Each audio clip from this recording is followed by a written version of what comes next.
of our friends in the industry did some endorsements and all that and aligned. Well, we'll touch on that briefly as well.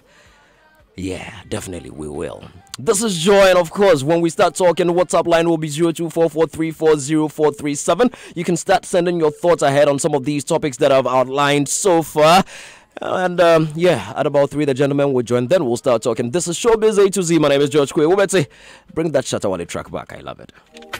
Joy 99.7 FM. My level, It's bad. maybe today I don't get nothing, but tomorrow I go get something. And I go buy motor for mama. But the enemy won't worry me. I go show all of them tragedy. No be today, we start to. So if I sing my song, if I keep up for long, because you don't know that day, Jesus Christ, he go come. So if you see me today, I know my level. I know my level. Oh, my level. Anybody publish a pen today, I know my level. I know my level.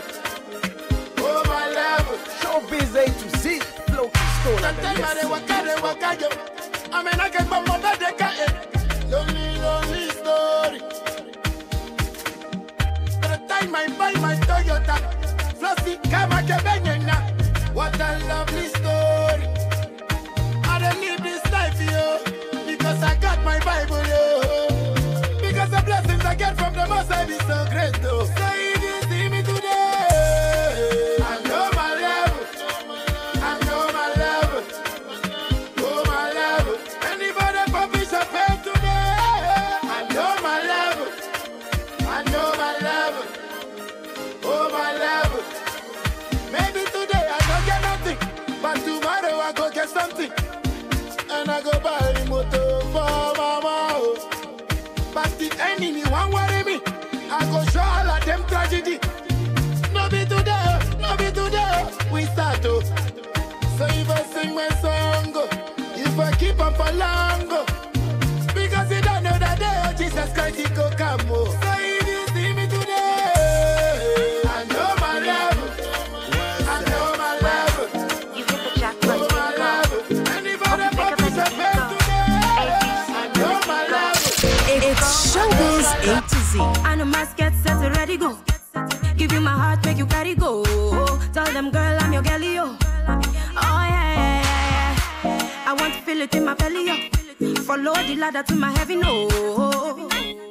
Showbiz La, A la, to la, Z, la, flow to I give you stone my and the heart and soul. Your bar overload. Are you ready? Suje. I go make you sing my name. Sing my name.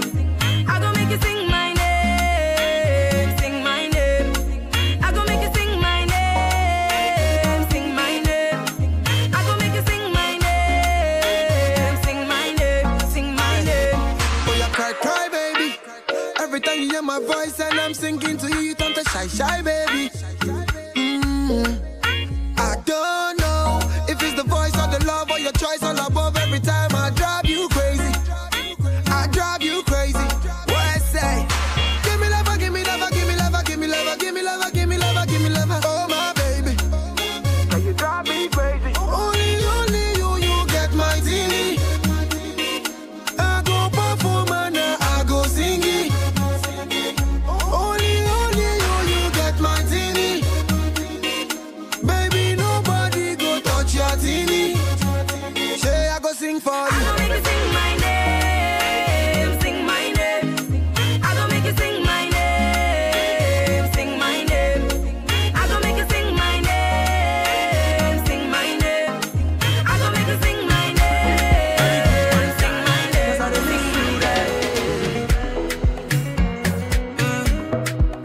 player.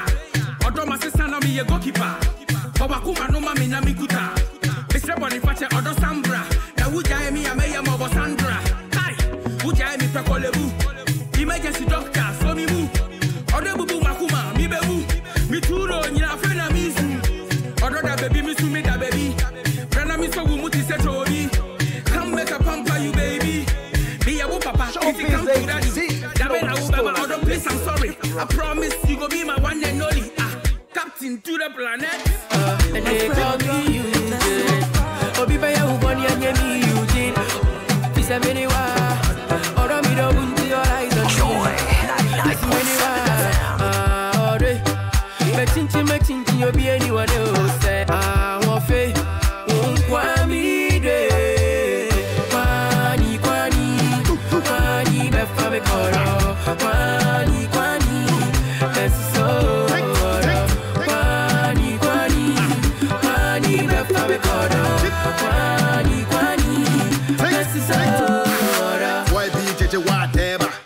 Forgetting no money, dear ever. True definition of love. Me PS who are catching bone to me, my pressure. I like you, but I hate your brother. Don't joke me, I go give you brother. African girl, then a swagger. They can't stop us even when they try harder. Ya boom say honam ne tattoo. Honam ne tattoo. Family say we school be anything I go do. Anything I go do. Take. Kwani, Befame Koro. Kwani, that's so. Kwani, Befame Koro. Kwani, that's so. You love me, but I like you. You like me, but I love you. It's Showbiz A to Z. And as DJ Ubeti doing his thing right here in the studios of Joy 99.7 FM. Look, but can you rap? I mean, can you rap? Can you sing? Do you know how to recite poetry? I remember I used to be a great poet back in secondary school and even in uni. Yeah, I used to do some good poetry. But I'm telling you, these days the thing do they come. But guess what? If you're talented in any of these, then this is probably your call. This call is absolutely for you because Joy 99.7 FM, I've got the open mic session coming straight up on 25th of this month at Plus 233 Jazz Bar and Grill. Yep, that's 25th of January 2019 and it starts at 6:30 p.m. For just 50 Ghana cedis. You could get discovered. You could get the world to get to know who you are and what you're made of as far as talent is concerned. Anything that's got to do with words coming out of your mouth, be it singing, be it rap, be it poetry, be it whatever, just come, grab the mic, do your stuff, and who knows, you could be Ghana's next big discovery. So mark that date. It's on 25th of January 2019 and it's happening live at Plus 233 Jazz Bar and Grill. You know where that is, right? Around Rich, not too far from Alisa Hotel. Yeah, you get to GBC and tell them you're looking for Plus 233. It's just across the street. You can't miss it. And it's only 50 Ghana cedis. That's going to be a surprise act. Special thanks to Joy Prime, Joy News, myjoyonline.com, ameldeborah.com, and zoundfelix.net. Yep, I'm making this one happen. You don't want to miss it. Open mic. Then we're still talking about road safety. Yep. Road safety is very important. And Joy FM in collabo with Guinness Ghana Brews Public Limited brings you the road safety tips for today. So here's today's driving tip.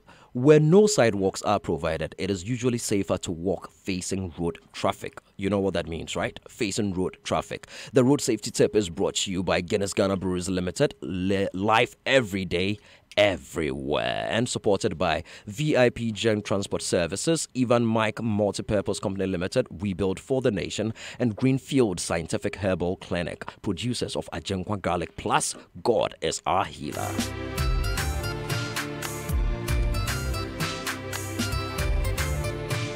Listen to your favorite Joy FM programs and show podcast on myjoyonline.com/live radio, Joy 99.7 FM radio for the discerning listener. So I've got gentlemen in the studio with me, one fine man, one Rasta man who's been trying hard to get my attention on Facebook, but I know they mind himself. This year we are immune to BS. What to cry, mate? Let me make welcome Sadiq Abdullahi Abu, and of course the Rasta man from Ibri Mountains, the man who's been planting all sorts of herbs. His district in Ibri is called G-Town. It's called what now? G-Town. Okay. You understand? Richard Ajimambeko. Since I found Christ, I have shared the English. No, please. Is Richard your name or not? It's not. Is it in your passport or not? It is not. For now. It's not in my new passport. It's not in your new passport. I've sworn an affidavit. I've done the formalities, so I have.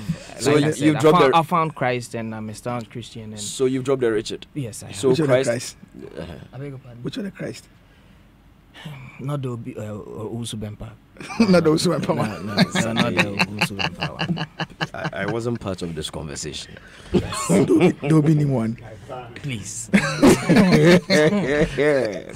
man's good one. Hey, yes, that one.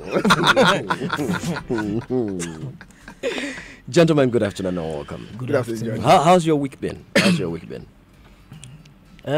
Mine has been, nothing short of being blessed. We have life. I haven't walked away from this jurisdiction because I'm being sought after. I am just. I thought you were in Russia. No. You're in Moscow. No, I am not. I am here. A few people I owe, they know where to find me. Listen, life is sweet. There is no Willie Roy to sack you from the studio? I beg your pardon? There is no Willie Roy here to sack you from the studio. And it's a warning that you shouldn't step here again. And of course, the week will be blessed because a lot of people drove up north to G-Town to drink some small herbs. Charlie, but Richard, you have suffered in Accra. I have. I have. Life's a struggle, eh? But you see, the good news is I am not the only sufferer. There are lots of good people who are still stuck here, and I am out. I'm never coming back. Yes. Okay. If you insist. Sadiq. Yes, George. I hear you divorced Media General. 3 Music. Well, yes. You divorced Media General. Well, not divorced. And found new love in multimedia. There's separation before divorce. So which one are you in now? Are you in separation or are you in divorce? I think we've separated for now. You separated for now, so it's not an absolute divorce. It's likely we may divorce. It's likely you may divorce. Why? What happened? Did you cheat on them or did they cheat on you? What didn't go well? I think it was amicable dissolution of the marriage. Yes. So now 3 Music officially has a home at Multimedia. At Multimedia, yeah, that's right. Let's talk to us about that. What led to this new union? How did you find each other? Well, after last year, we're looking for a much more bigger and expansive platform to push. Sorry, I'm not speaking audibly enough. So I said, after last year, we're looking for a much more bigger and expansive platform to push communication materials on the awards. And we're also looking to have create a lot more partnerships to enable the award and ensure that we're able to execute it to the best ways that we intended to. And so the opportunity to partner with Multimedia, which has a much more bigger platform to push, was one that we really, really wanted. And so we started the discussions and negotiations, and finally we're able to reach an agreement regarding it. Interesting. You know the headlines the bloggers just wrote? TV3 is too small for us. Sadiq Abdullahi. Oh, no. So apt. That was what I was wow. That's what the bloggers just wrote. Zion Felix, I'm sure he's right. Right now. TV3 is too small for us. Like you see, in this world, especially in our space, there are very few people who have been blessed to see beyond the ordinary. Your good self. Let's go on. you are a prophet. Let's go on. Okay. Please, let's finish the 3 Music. You mean to say that people possess have visions? Listen, the vision is huge and it informs. Listen, you'll be steadied in the. There are auxiliaries to the holy books. So you would have a whole chapter dedicated to you for having fled the scene. Oh, we are talking about three former music. paymasters. We are talking about how many three months did music. you? We are talking about three music. Can we continue with the three music So discussion? we are talking vision. So, Like- Sadiq, when is three music happening in 2019? When is three music awards happening in 2019? It's happening in March, 30th March 2019. The nominees announcement will be done on 1st February. Already the board has been sitting. I think the last board sitting is tomorrow, Sunday, for us to finalize and finish up all the issues regarding the nominations, who's got to be nominated in what category, and then we begin prepping for the nominees announcement on 1st February. And then we'll begin to, after the nominees announcement, the voting campaign begins. Three Music Legend also comes up in March. And then the 30th of March, the Three Music Awards itself comes up. What's Three Music Legend? I haven't heard about that one. So over the years, one of the things we realized was that we haven't had enough time to celebrate legends or legendary musicians. Also because the awards itself, you have a set limit to produce the event within. You have about 3 to 4 hours to produce the entire event. So you don't have enough time to celebrate all these legendary musicians that have graced the space.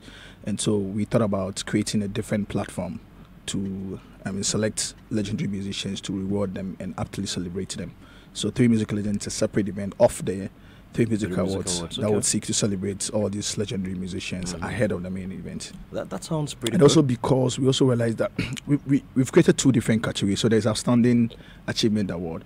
We often realize that if we don't separate it and properly celebrate these legendary musicians, we'll constantly be having the issue where Outstanding Achievement Award would have to go to much more older legendary musicians instead of some younger, relatively younger people that have really that are doing very space, well. Yes. Yeah, that are doing. That's quite interesting. Is it going to be happening at the Fantasy Dome again? Yes. So the Music Awards itself is happening at Fantasy Dome on 30th March, 30th of March of this year.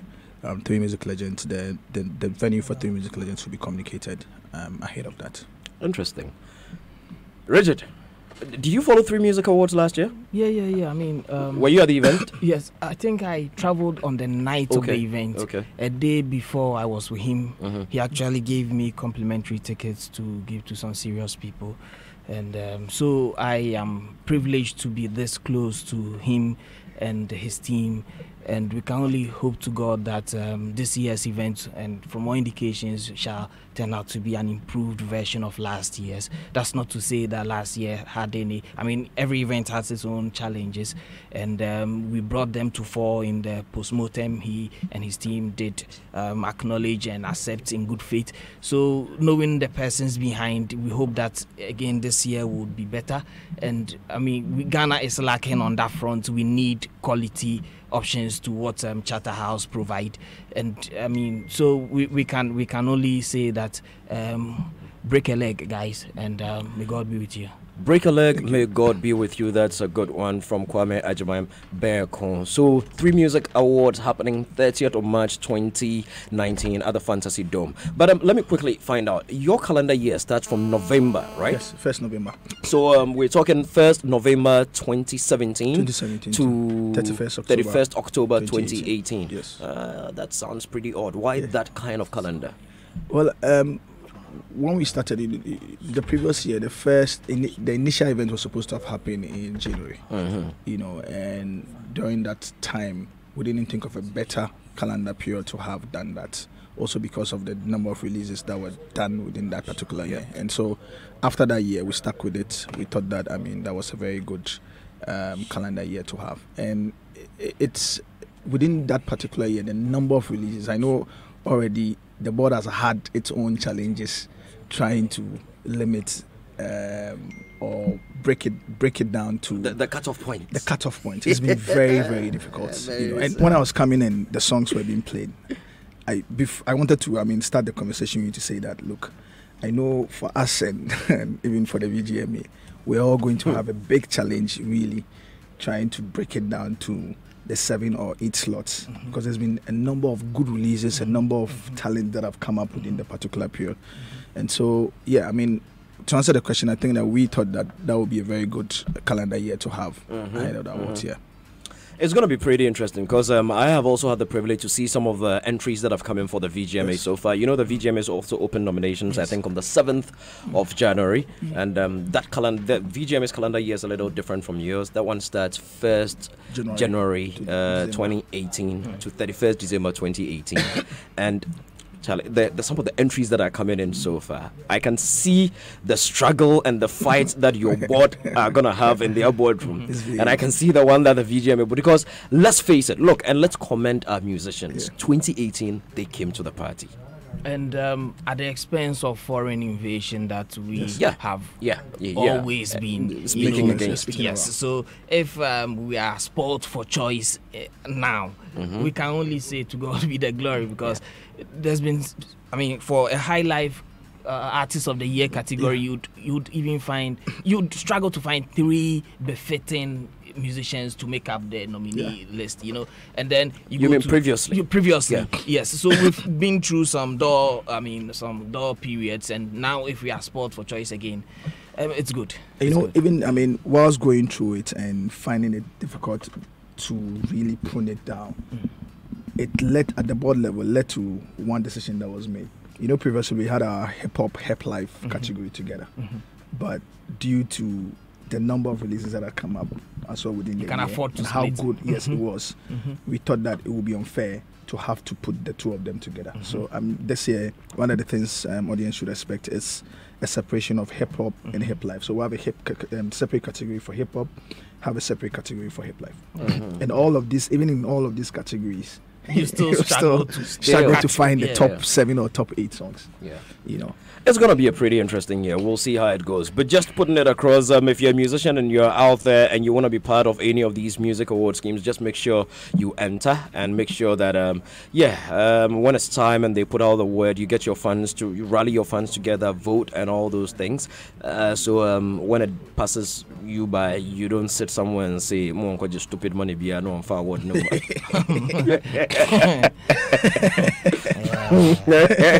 That part.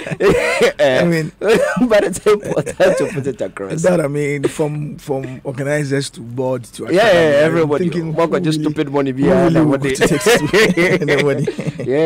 but I love that interview. Sister, so but it's very important to highlight that part as well, the voting part and the need for audience to take part in it. And I think for us as well at Three Music, because one of the things we've done is to enhance access around it. We realize that a lot of people in the South, though they will sit on social media and rant and push, commentary on the awards itself, do not necessarily take part in the votes, the text votes. So that compelled us to also create the social media votes as well. So that the whole idea is that, or the principle behind it is that, if you really can sit on Facebook or Twitter and spend data and root for your talent, then you're better off also hashtagging it and voting as well. So you add it to the mobile SMS votes that you would run as well, just so you can have a much more expansive voting, what's it called? Should I say basket? Bracket. Yeah. So yeah.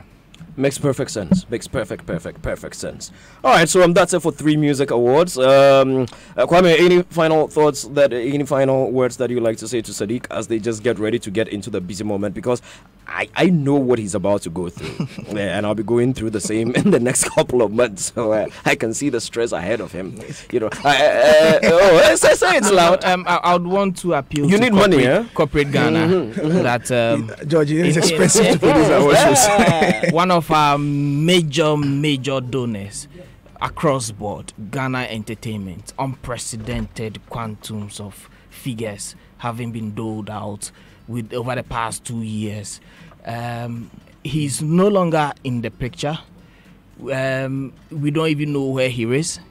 But Corporate Ghana, we believe and trust that you can really lend support to entertainment, arts, in Ghana. Is what we have, is what we do. We are credible enough. If you are listening to us, reach out to, or if the marketing team of Three Music Awards reach out to you, please lend them your ears and donate. Okay.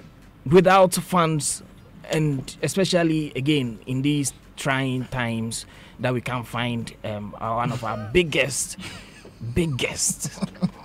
We can't find him. Bankrolles. You'd have to come to the fore and inform Theory Music Awards and any other award scheme that come are begging. You and who can't find who? A lot of good people. Would you want me to dare you to open your phone lines that we are all looking for? You know.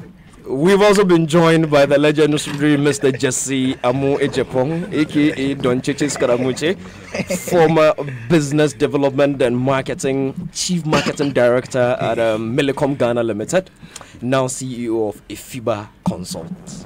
Yes. Mr. Ejepong, good afternoon and welcome, sir. Good afternoon, George. How are you doing? Looking good. Fantastic. Yes, fantastic. Yes. We're surviving small. You're looking good. You know, actually, when I looked at the lineup of the subjects to be discussed today, I did think about you, and I was going to suggest that we even called you. I didn't know able producers had already invited you. I actually saw my phone ring, and I thought it was your number, but it's fine. You see how it is. All right, so let me quickly tell you again about that open mic session that is happening at Plus 233 Jazz Bar and Grill. It's on Saturday, the 25th. 25th January. It's a Saturday, isn't it? It's a Friday. Yes, it's Friday rather. 25th of January 2019. And if you want to partake, it's absolutely free. But of course, our in-house judges are going to determine who's going to get that opportunity to perform. So just come by, make sure you do register with us. But if you want to be there to have fun, you want to be part of the show, enjoy yourself as a guest, it's just 50 Ghana cedis. And talking about spoken word, the legendary Kwame Ajimambeko has done his thing again. And I understand he's got something that he would like to share with us. I just hope it is not mischievous. Kwame, promise us it is not mischievous.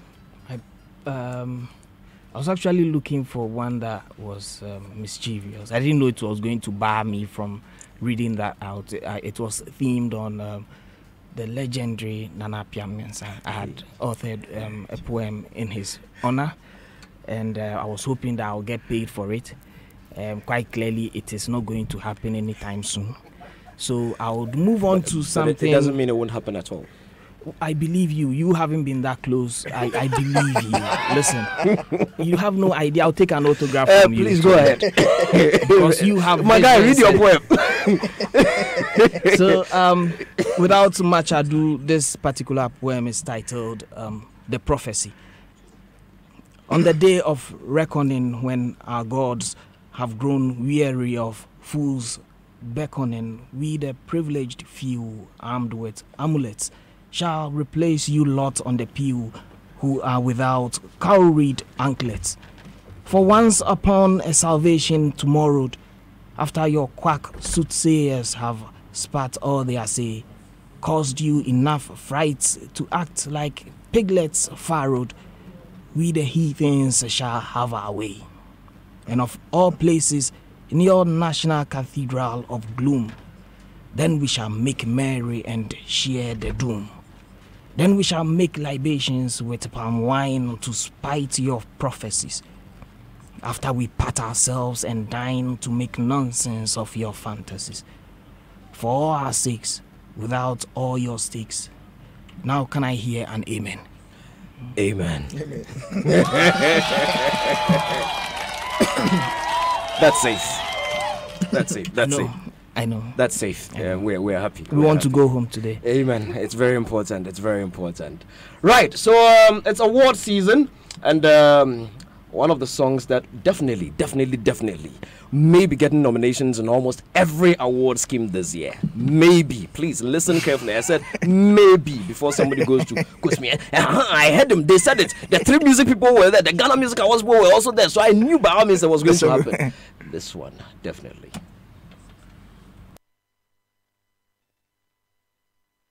Joy 99.7 FM. Oh, na, na, Kim promise, Joy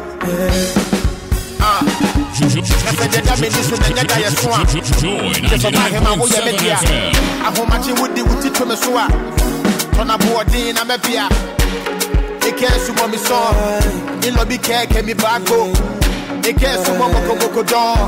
They draw me against Bafo. You can't chase my life. Ever since she came out, I never felt this way before.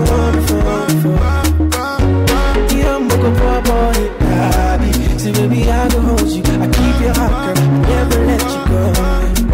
Come on, oh, bye, baby, yeah. Oh, bye, baby, oh. I never think that I'll go fall in love like this again. Yeah. Oh, bye, baby, yeah. Oh, bye, baby, oh. Hey, baby, oh. What else? I'm gonna be pumping it. Yeah, I can see my shorty from the driveway. Up in the pedal, so what can I say? Anything we do it our way. How many times with a kiss? All day.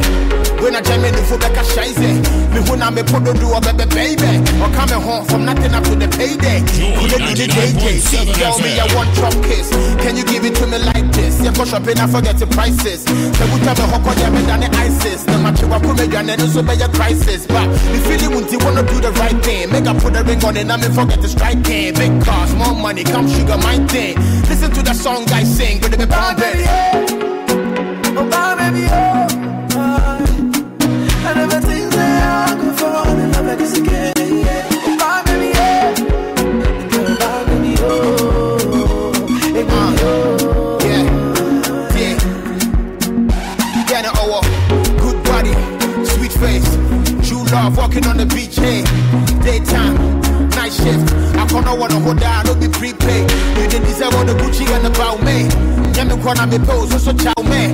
Who don't know my me put to say Shaolin. And then my bomb me violin. Ah, shorty really like my tea. Or say me you're exciting. So your body be enticing. Taking him what they done, I'm a icing. If I was sitting in my man, I'm in your supervising. Ah, you feel it when you wanna do the right thing. Make I put a ring on it, I'm in forget the striking. Big cars, more money, come sugar my thing. Listen to the song I sing, when it be pumping. Oh, bye, baby, oh. I never think that I could fall in love like this again. Yeah. Oh, bye, baby, yeah. Oh, bye, baby, oh. Hey, baby, oh. Back, baby, yeah. Oh, back, baby, yeah. Easy. No. I love the song. Kwame, isn't it a good song? Yeah, it is. I think that him and his band of young cats have really helped us to shoo away the invasion from our cousins across from far away, you know. And I so much believe that another batch of good people would also come to, because it's almost as if they are pushing the Shatta, Sack, Stonebwoy generation, you know, and then they are occupying a certain space, and it is good time for Ghana music. You mentioned generation, and that makes me want to ask a question. Let us assume that the VGM is, for instance, celebrating its 20th anniversary. Let's say they want to honor somebody, say artist of the decade, the last 10 years. Who would you have gone for? Sack. Sadiq, who would you have gone for? Jesse, who would you go for? Can I not comment? Oh, why can't you? Why? No, once you are here, you have to comment. But then again, if we agree that the last 5 to 6 years is part of a decade. Oh, even one is part of the decade. Then it means that Shatta Wale will come in strongly as well. How about Stonebwoy? How about Samini? Stonebwoy as well. And Samini. All of them. I think that, you see, there are certain people, or in any group, in any nomination, there are people who do just enough to be in that bracket. But when you are crowning the X factor that matters most, for me, I mean, it got to a point where you had to just not give it to Sack. Sarkodie has done Rapaholic for how many years? 7 years, right? Yeah, I think so. I think that was the 7th. And then he broke into the VGMAs, for instance. His first year was 2009. Yeah, 2010 actually. 2009 for 2010. 2010 for it's for the year previous year. So yeah, 8-9 years there about. Yeah. Ooh, yeah. Guy has been consistent. I mean, this angle, I mean, brings to bear how almost sorry in terms of lack of consistency, because here we are looking at the years under review, like the 10-year duration. It's almost as if you could make a compelling case for a number of acts. A number of them. You know, so it means that nobody really has taken it like When was Samini's first year? 2004, 2005. Oh, Samini Numdia Sache. That's a long time ago. Linda. It was Linda. Yeah, Linda. That's like 2004. That's Linda. That's a long time ago. That's Nana King era. Yeah, that's Ashanti International Day. We should even stop because people go like, okay, how old are these guys? But I find it strange that we're all mentioning young people because one man that I have found interestingly consistent, even without new hits. No, Amachi Dede, actually.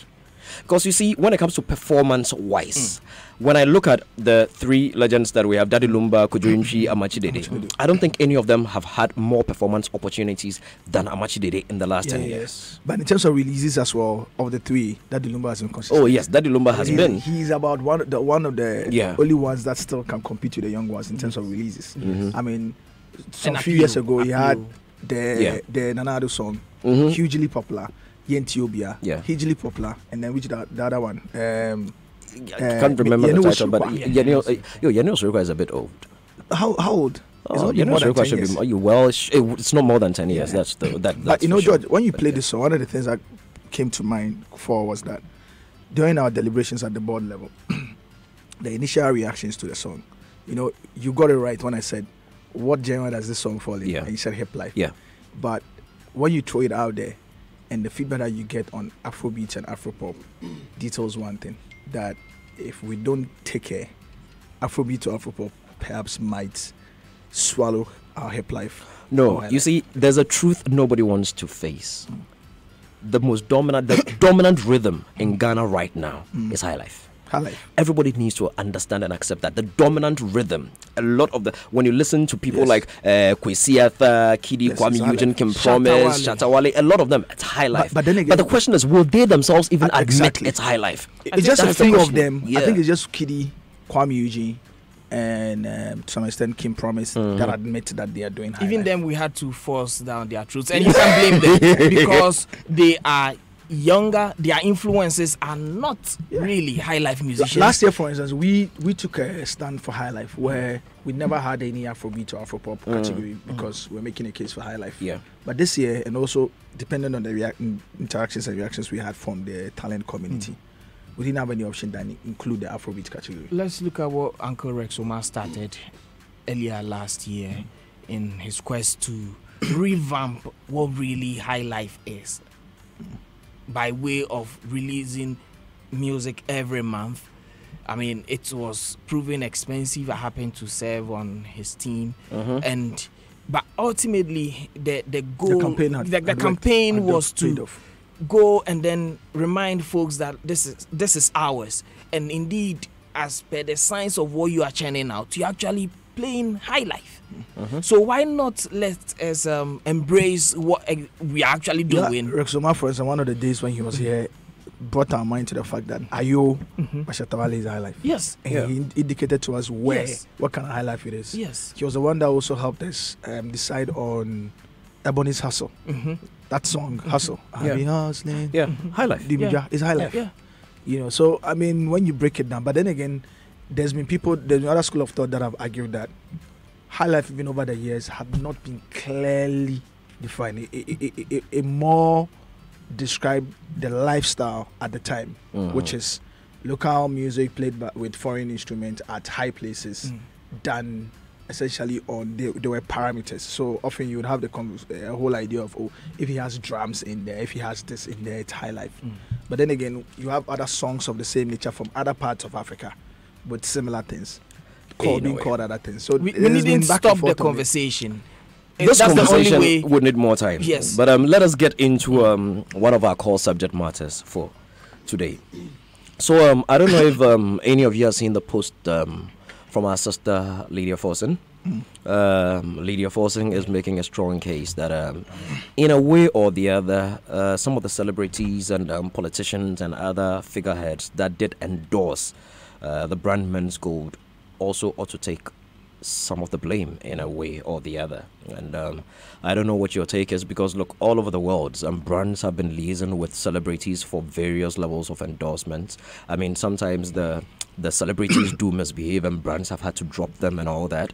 So yes, it comes into question that is it about time some of these brands also came out openly to dissociate themselves from the brand? Because if they had done something wrong, the brand would have come out to say, we've dropped you. So if something has come out, would it be so wrong? Because somewhere also criticizing Becca for dropping all pictures of herself and, CEO of Men's Gold off Facebook, somewhere criticizing her that why you took all the money, you did that, and now you're dropping. She is a brand, she's a celebrity, she has a following, you understand? So she probably may have something to protect. And just as if she had done something wrong, the company may have dissociated their brand from her. Some have asked, is it wrong for her to do same to protect her image or save her whatever, or, just save the brand, her brand as well? So that is what we would like to look at this afternoon. Let me invite Jesse, since he is one of Ghana's finest brand heads. No, they've been talking. It's about time they arrested. Yes. It's you we haven't heard. You said the tone. First, I don't know if you've seen Lydia's post. No, you haven't. Oh, okay. I haven't actually. Okay, but basically that's it in a nutshell. That those that are those that did endorse the brand, political figureheads, religious persons, or big people in our society, and some of these celebrities also ought to take a part of the blame, because maybe they probably did have doubt about the organization, but still went ahead to associate. So, yeah. So you want me to react to yes, that post? Your reaction to that post. So what's your take? Or first initially your reaction to that post, and then we'll look into whether there is any subject or any substance in there. Okay. I mean, as a brand, is it about time? Should you know every company you get into business with in detail, understand everything in detail before you decide, oh yeah, I give you my thumbs up, I give you my blessing and all that? Okay. So the question that you had asked had an assumption. Yeah. So the assumption is what I'll try and deal with. Exactly. The assumption is the ambassadors in quotes, because I'm putting it in quotes because I'm not sure if they were ambassadors. Exactly. The ambassadors in quotes knew there was something wrong and still went ahead to endorse the brand. Yeah. Now, that is to say that I know that prostitution is illegal, yet I am promoting prostitution. That is to assume that I know that armed robbery is illegal, and therefore I'm going ahead to promote armed robbery. I do not think, from where I sit, I mean, again, I'm making assumptions based on the fact that you're also making an assumption. Yeah. I don't think that if any of the artists who endorsed the brand knew that it was an illegality, they would have endorsed the brand anyway. Yeah. Because if they did, then plausible deniability. Confirmed that it's an illegality. I mean, Bank of Ghana said they didn't have the license to operate. Yeah. So it is. Yeah, based on the face value, what's been and everything that's happening now. To be clear, okay, fine. So that when they are coming for you, they know where. I mean, George used to be there, so it's fine. He would bail me out. So the two of you, okay. Yes, I don't know what you're talking about. George, please go. So I guess my point is this: that we to the extent that we say that they knew that they were running a scheme which was not legit, it calls into questioning many things. That's number one. Number two, if you assume that they were peddling an illegality, it means, and they knew about it, it again assumes that they were condoning an illegality, which draws them into it. So hold on a second. This is exactly what she wrote. She said, okay. Here's the thing. Men's Gold ran a pretty good media campaign. Yes. The company was endorsed by high-profile celebrities. The CEO rubbed shoulders with some of the most important people, including politicians in the country. Did any of these people have suspicions about the company? I'm sure they did. And it ends there. Yeah. See, suspicions about companies. Let me give you an example. In India today, there is I think there's a Nestle Spice. Yeah. Also, which from a court case indicates that they had what metal in it? It had this ingredient in it which is not supposed to be in there. I'll try and guess it. Okay, yeah. Now, if I was an ambassador of the brand, do you assume I would have known? That's the question. No, do you assume I would have known? I can't assume you would know. Exactly. I can't. You sit here as an ambassador for Joy FM. Yeah. So long as you're sitting in this chair, you were a host of the program, you are an employee, assuming you are an employee of Joy FM. Yeah. Every employee is an ambassador of the company he works for. True. In the strict sense of he representing the business. Good. Do you understand how the waves are sent from the mountains through the studio to the radio? Do you understand? Yeah, witchcraft. Do you understand? do you know as a fact whether or not the team that goes on the ground in Ebri are using minors to do the job. If they were using minors, it's an illegality. Yeah. Do you know that for a fact? Nope. Exactly. So I get a point on people must ask questions before they sign, or people must ask questions before they associate. But to the question you ask, we are assuming that they knew that they were peddling what borrowing his expression, in quotes, an illegality. If they knew, then it was they supporting a criminal activity. So I don't want to go on that tangent. I do not think it's a sound argument. I do not think that it makes sense. And I think that we need to deal with the role of an ambassador for what it is. Yeah. And understand exactly why somebody would say yes to endorse a brand. Tiger Woods, for instance, might endorse a Nike.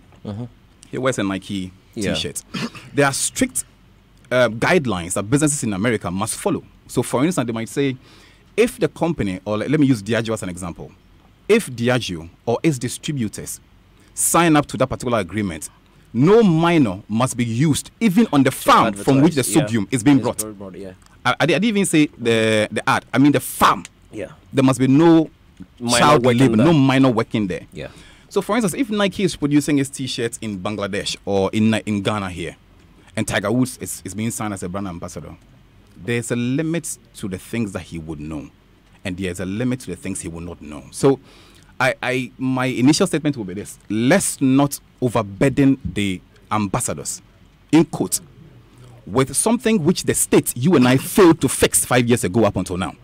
I think this will be my initial comment. Very interesting. Very, very, very. Kwame, let me bring you into the conversation here.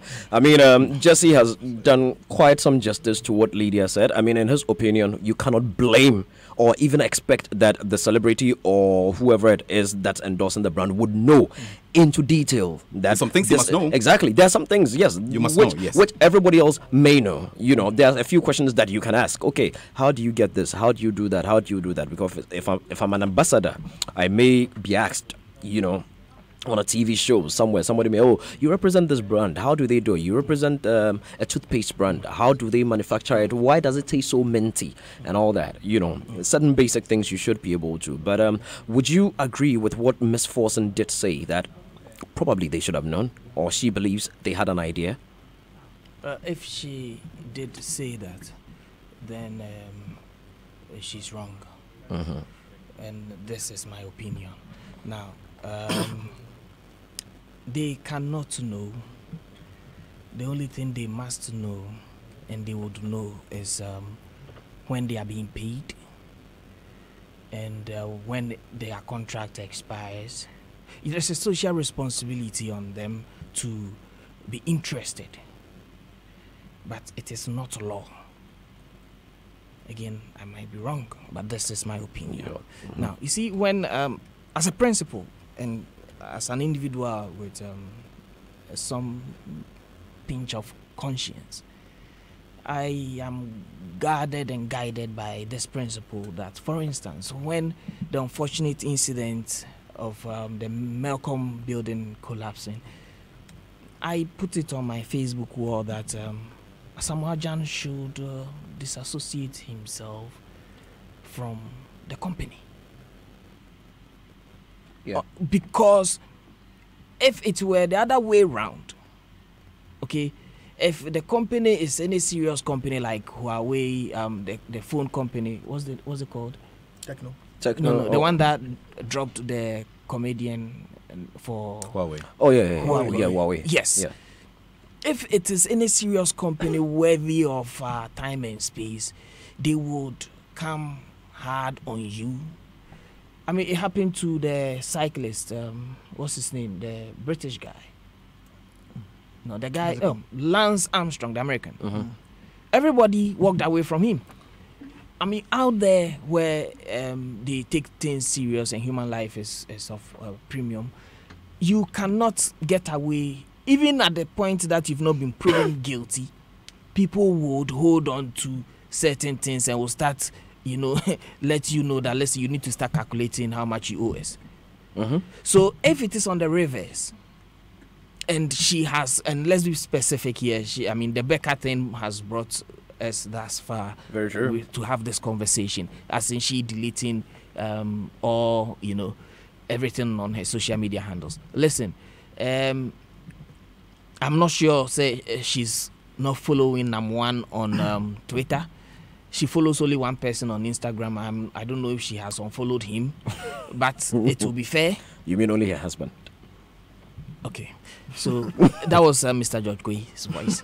So I think that it is fair on her part to delete any history that she has with. It is just an upload. She can always re-upload and they would like them on Instagram. But it is important that she makes a statement, and she has made it cunningly. I hope to God that those who have their monies there, including she herself, would get their monies back. She has money there? Yes. She told you? She has money there. We will come back and go into it. Now, I have one final question for Sadiq. Sadiq, Jesse and Kwame are saying you can't blame the celebrities. They had no way of knowing. But there had been warnings. Yes.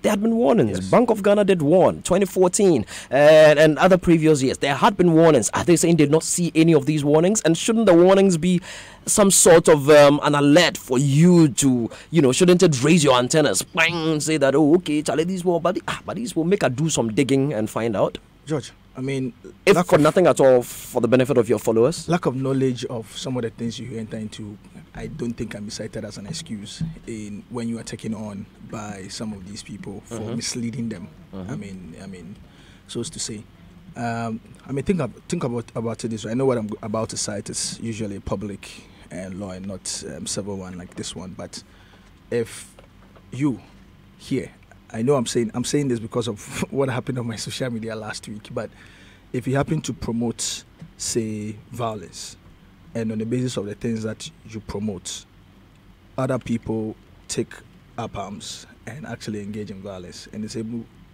the prosecutors are able to prove that it was your communications that actually led them to go ahead and execute the violence, do you think you'll be free because you argue that you didn't know that the things you said may incite people or not? You're trying to say, in short, ignorance of the law is not an excuse. Of course. You understand? That's why it's imperative and important for people to ask a number of questions, or ask questions very well before they get into some of these things. Things may seem a particular way, but may not be so. You understand? So the same India that Jesse cites, I know there's been a number of laws promoted mainly by their consumer protection organizations where celebrities or popular people are supposed to ask all these questions and know exactly what they are entering into before they are cited for misleading communications one way or the other. You understand? So it was important for some of these celebrities to really understand what they were going into, because look, somebody can take one of them on, and I don't know if there's been cases of that nature here in Ghana yet, but there can always be an example where somebody takes you on and says, look, because of you and because of what you said, I was compelled to take a particular action which didn't tend to be so. I agree. And if the person can actually prove that you indeed know what you are talking about because you specifically said certain things which didn't happen to be the case, and in the wake of all the communications that were public communications that were being put out by regulators, you still went ahead to still make some of this endorsement, I think that people can have some bit of a case, cause to take a legal action against some of these people as to whether the court may rule or determine that, in fact, these people are liable because they knew what they were going into for all the reasons that are cited and still went ahead to make the endorsement and push out communications which misled people. That's one thing or the other. But I'm waiting to hear what lawyers, I hear we'll be calling lawyers, what the lawyers would actually say. Sadiq, I want to hold on. Let me. Legal principles may underpin such conversations. Jesse, you wanted to make a submission. Yes, I wanted us to just take a step back a little bit. To understand the role that ambassadors are supposed to play. That's where I wanted us to go. Yes. So we look at the ambassadorial role. Because of what he said, I wanted to just chip in a little bit. Because if we win by his argument and we start holding people responsible for those actions, it opens a Pandora box. So I have a telco that comes to me to say my network is everywhere. They use George Kwei as an ad, in an ad. And they say my network is everywhere. And you travel to Zabzugu Tatale. You're holding your phone. The network is called Joytel. And it doesn't work. And you lose a business deal. The reason you sign up to Joytel was because George Quay endorsed it in the ad and said, buy Joytel. He's your reason to believe. He was your reason to purchase. Yeah. So if we, I like what you're saying, but I'm just saying that we need to be cautious. We don't walk on a slippery slope. Yeah. Otherwise, it opens a can of worms that I can now sue George Quay because I believed in the ad that was run. And we begin to shift the responsibility from the company which is liable, and we are dealing with the frills instead of the issue itself. That's my fear. In that instance, Joytel might just go free. But Jesse, isn't it also important? Isn't it also important? Yes. Isn't it also important Yes. that as George Quay, Yes. before you decide to put your foot into Joytel, you ask Joytel all the necessary questions because you're going to put your brand, Yes. you're going to put your following. For instance, when I look at somebody like Yvonne Nelson, what's her following on social media? On Instagram alone, it's about what, 4 million or so? About 4 million. I think in Ghana, Jackie Appiah, and Jundemelu are the most followed. Let us assume that these three combined, you're speaking to what, some 10 million people, Yes. and then these people manage to, they get to come to Joytel and decide to, endorse the brand and feature in an advert. Look, wherever you are, and they actually get them standing. Yvonne is standing at Larabanga Mosque. John Dumelo is standing somewhere near around their front plains, and then Jackie Appiah is standing somewhere else, maybe somewhere in Wa or somewhere, Zuarugu or somewhere.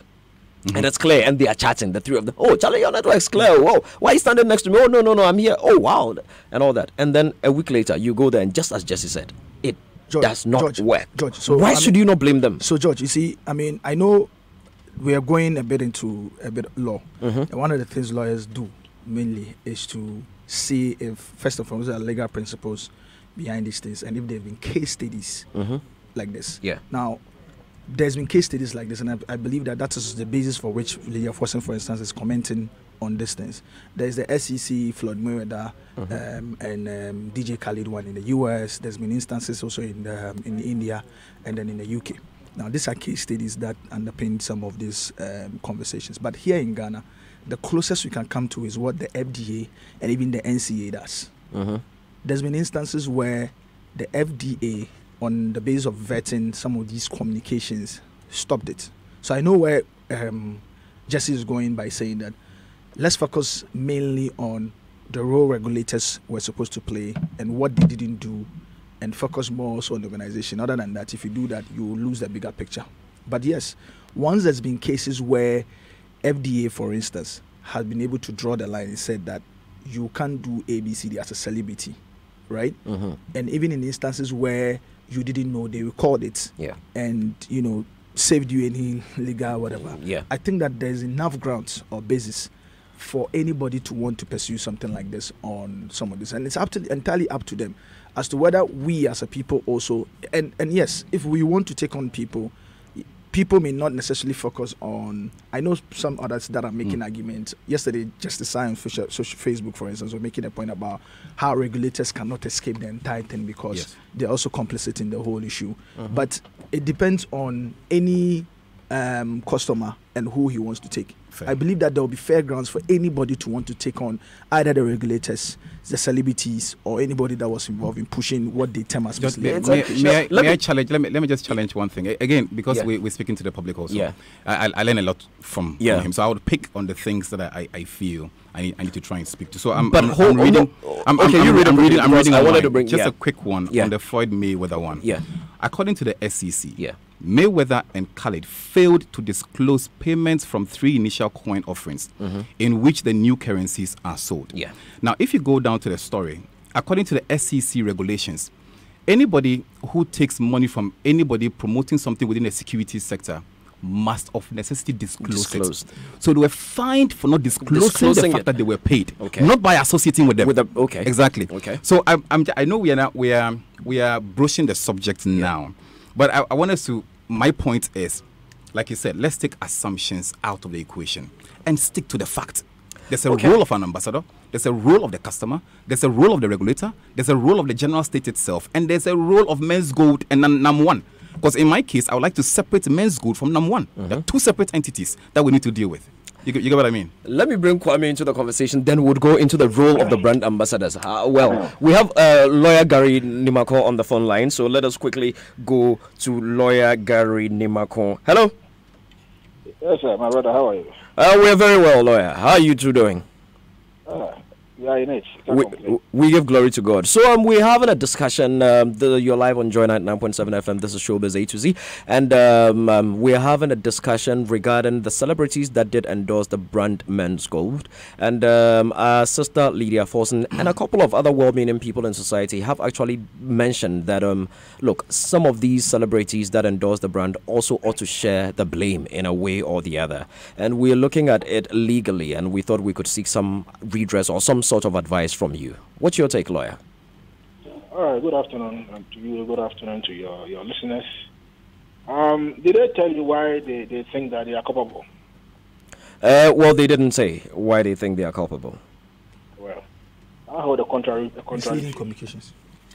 The reason is that these celebrities and who endorse the Men's Gold brand were basically embarking on an enterprise to pursue their own economic venture. They had their business dealings with Men's Gold. If they had a good contract at all, that contract was between them and Men's Gold.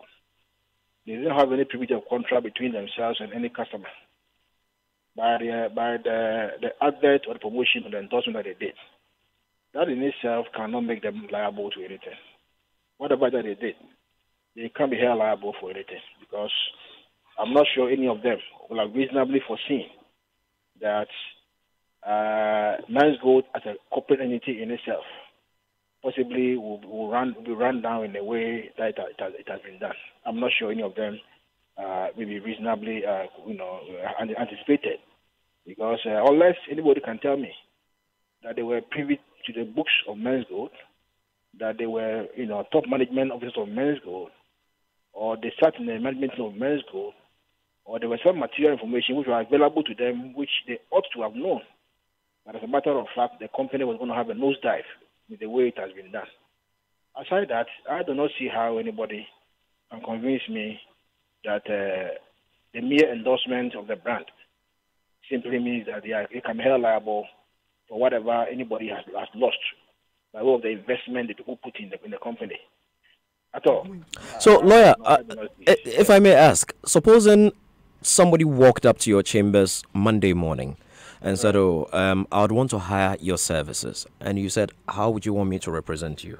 And said, because I would want to take on, let us say, Jocelyn Dumas.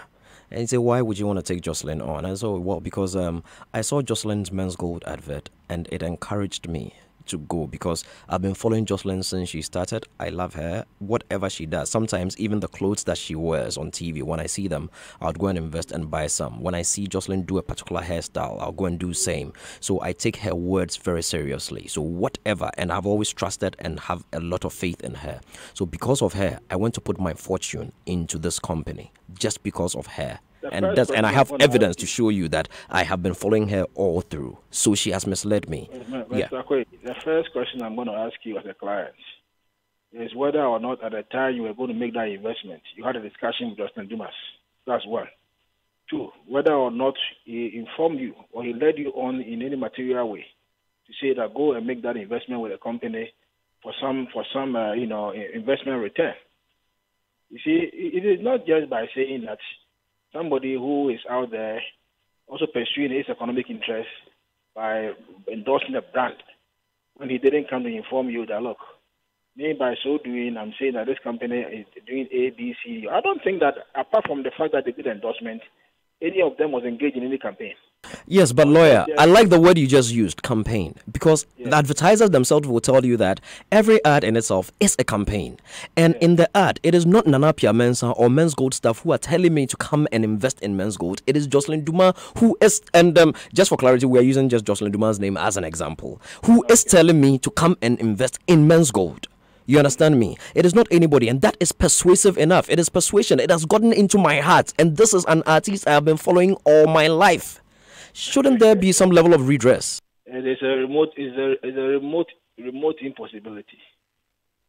It is very remote because, you see, the the fact that they themselves, made those endorsements, there were people in the country who also did not go and invest in men's gold. Is that not the case? Yes, that is the case. Yes. So the point is that you see, to take somebody on in a way that you think the person has done something against you, one, you must show that yes, there was some contract between you and the person, or there was maybe what we call even a reasonable foreseeability that yes, duty of care, breach of the duty, consequential harm arising out of the breach, and then the damages that will arise that will fall directly as a result of the breach. This one, as it stands now, these are people or individuals who have gone into contract between them and men's gold.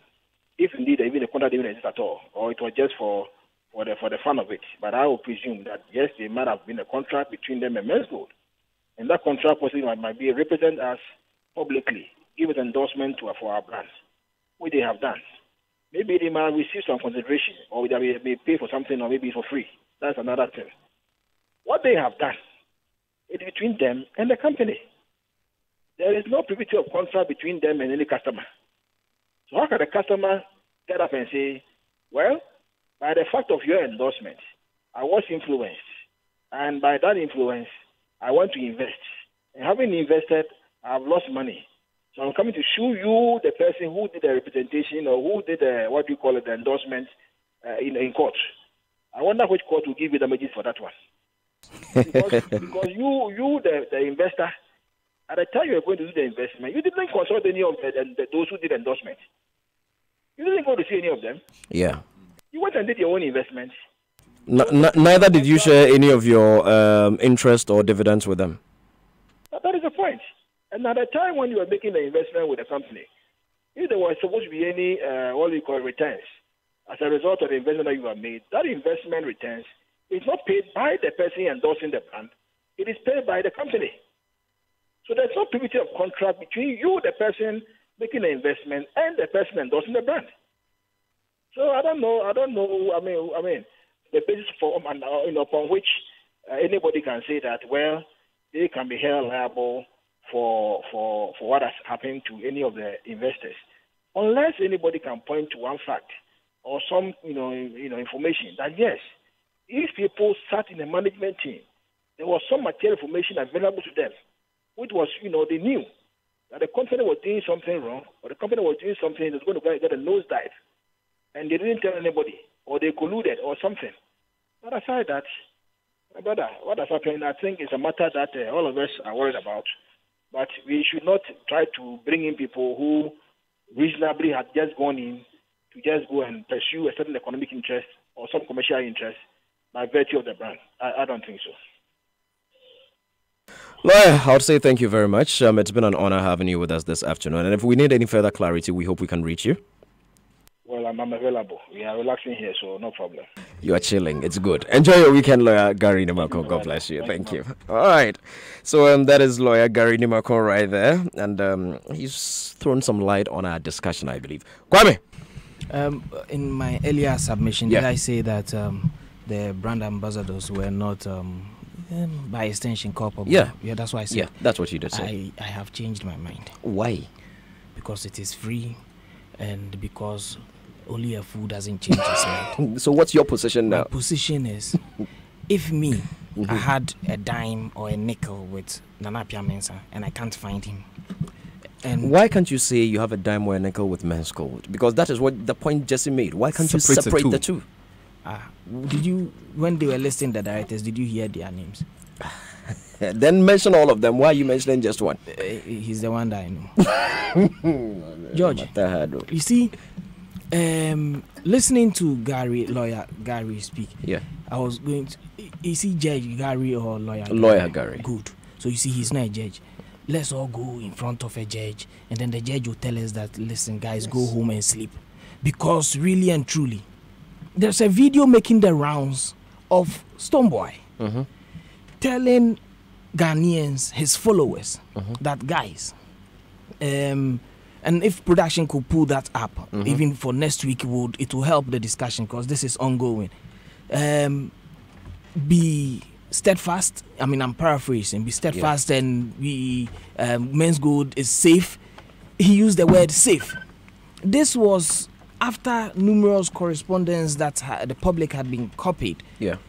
You know, attesting to say, listen, it is not safe to deal with these guys, this entity, and that you should be wary and when you're dealing with them. You understand? Yeah. So, if for instance, I have seen I'm a Beam Nation food soldier from Ashama, I hustle and then I go and give my money to Men's Gold, and then they have walked away.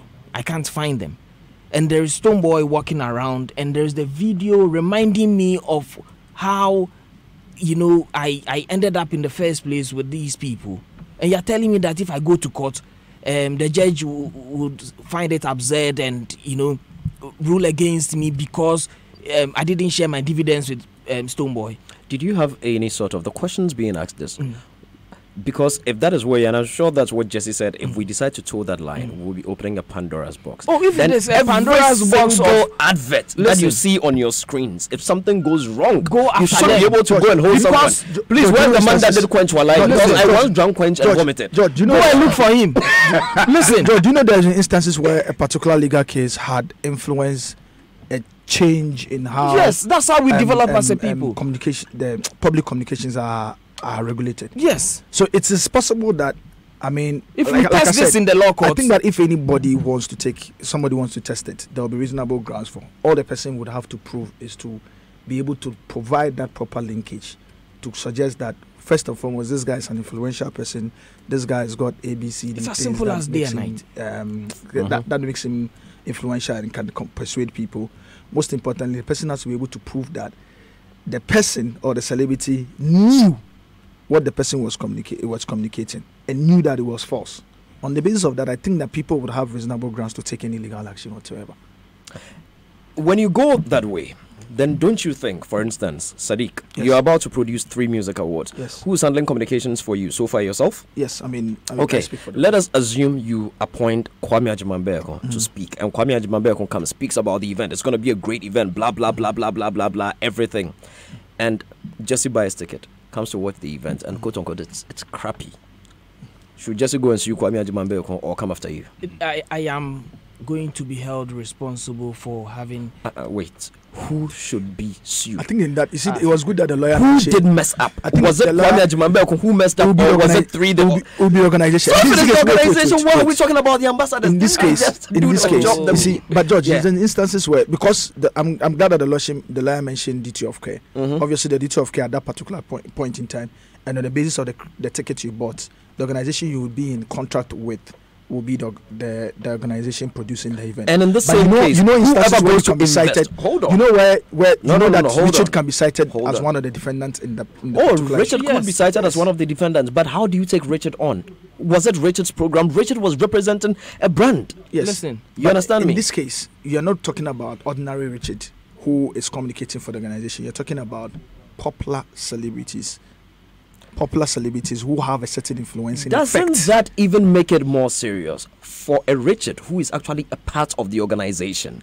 Don't you think he should even be in a better position to know more than Jesse, who is just an actor in Ghana, who was just hired because he has a large following and he has a popular face on TV? Don't you think Richard should even be more culpable than Jesse? So don't you think someone like a staff of maybe Men's Gold should probably, or somebody that speaks for the organization? I spoke for the organization for some time. But then again, if I were still working with them, don't you think I should have been more culpable than Jocelyn Duma, for example, whose name we used? Richard will be taken on as with under the umbrella of the organization because he's a member and a staff of the organization. In this particular case, these influential people are not members of the organization. They were engaged to help to promote communications for the organization. That and the is communicator the point I am making. If it's shown that what they communicated, right, was misleading and was wrong, and if they knew that what they were communicating was wrong, and that is where the lawyer indicated that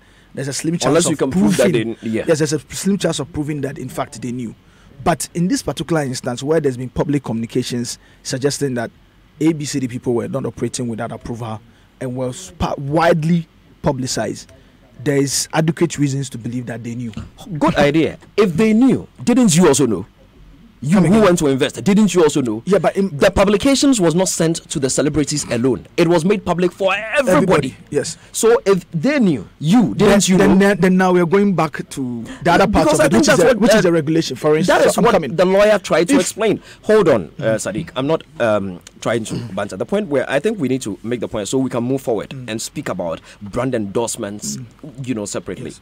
I think the point is this. Some celebrities were contracted to endorse a brand.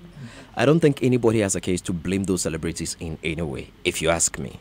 Why? Because just in the example that I just gave of 3 music awards, your performers, let's assume Sarkodie will perform on the night. Usually, when we engage artists, they do video drops for us. 3 Music this year is going to be great. My name is Sack. All my Sack natives be there. It's going to be the biggest event you're going to see this year. It's going to be this. I'll be performing. That'll be performing. That'll be performing. You got to be there. And then I come. And for one reason or the other, even he himself is unable to perform. So it depends on what he or she communicated specifically. You see, don't forget that. Okay, so George, I think that just so people do not take this personally, we're all having a conversation on whether there will be adequate grounds for people to take which I don't think there will be, or just will there be? Yes, but the opinion. So that people may not. I know how these things will. Oh, definitely. Once you're having a very nice conversation, take it somewhere else. Okay, so we're having a conversation on the fact that there will be adequate grounds. Now, in this particular case you cited, it will depend on what was specifically communicated and what is being taken on. The things that was because that you can't go and just take on the celebrity for saying ABCD.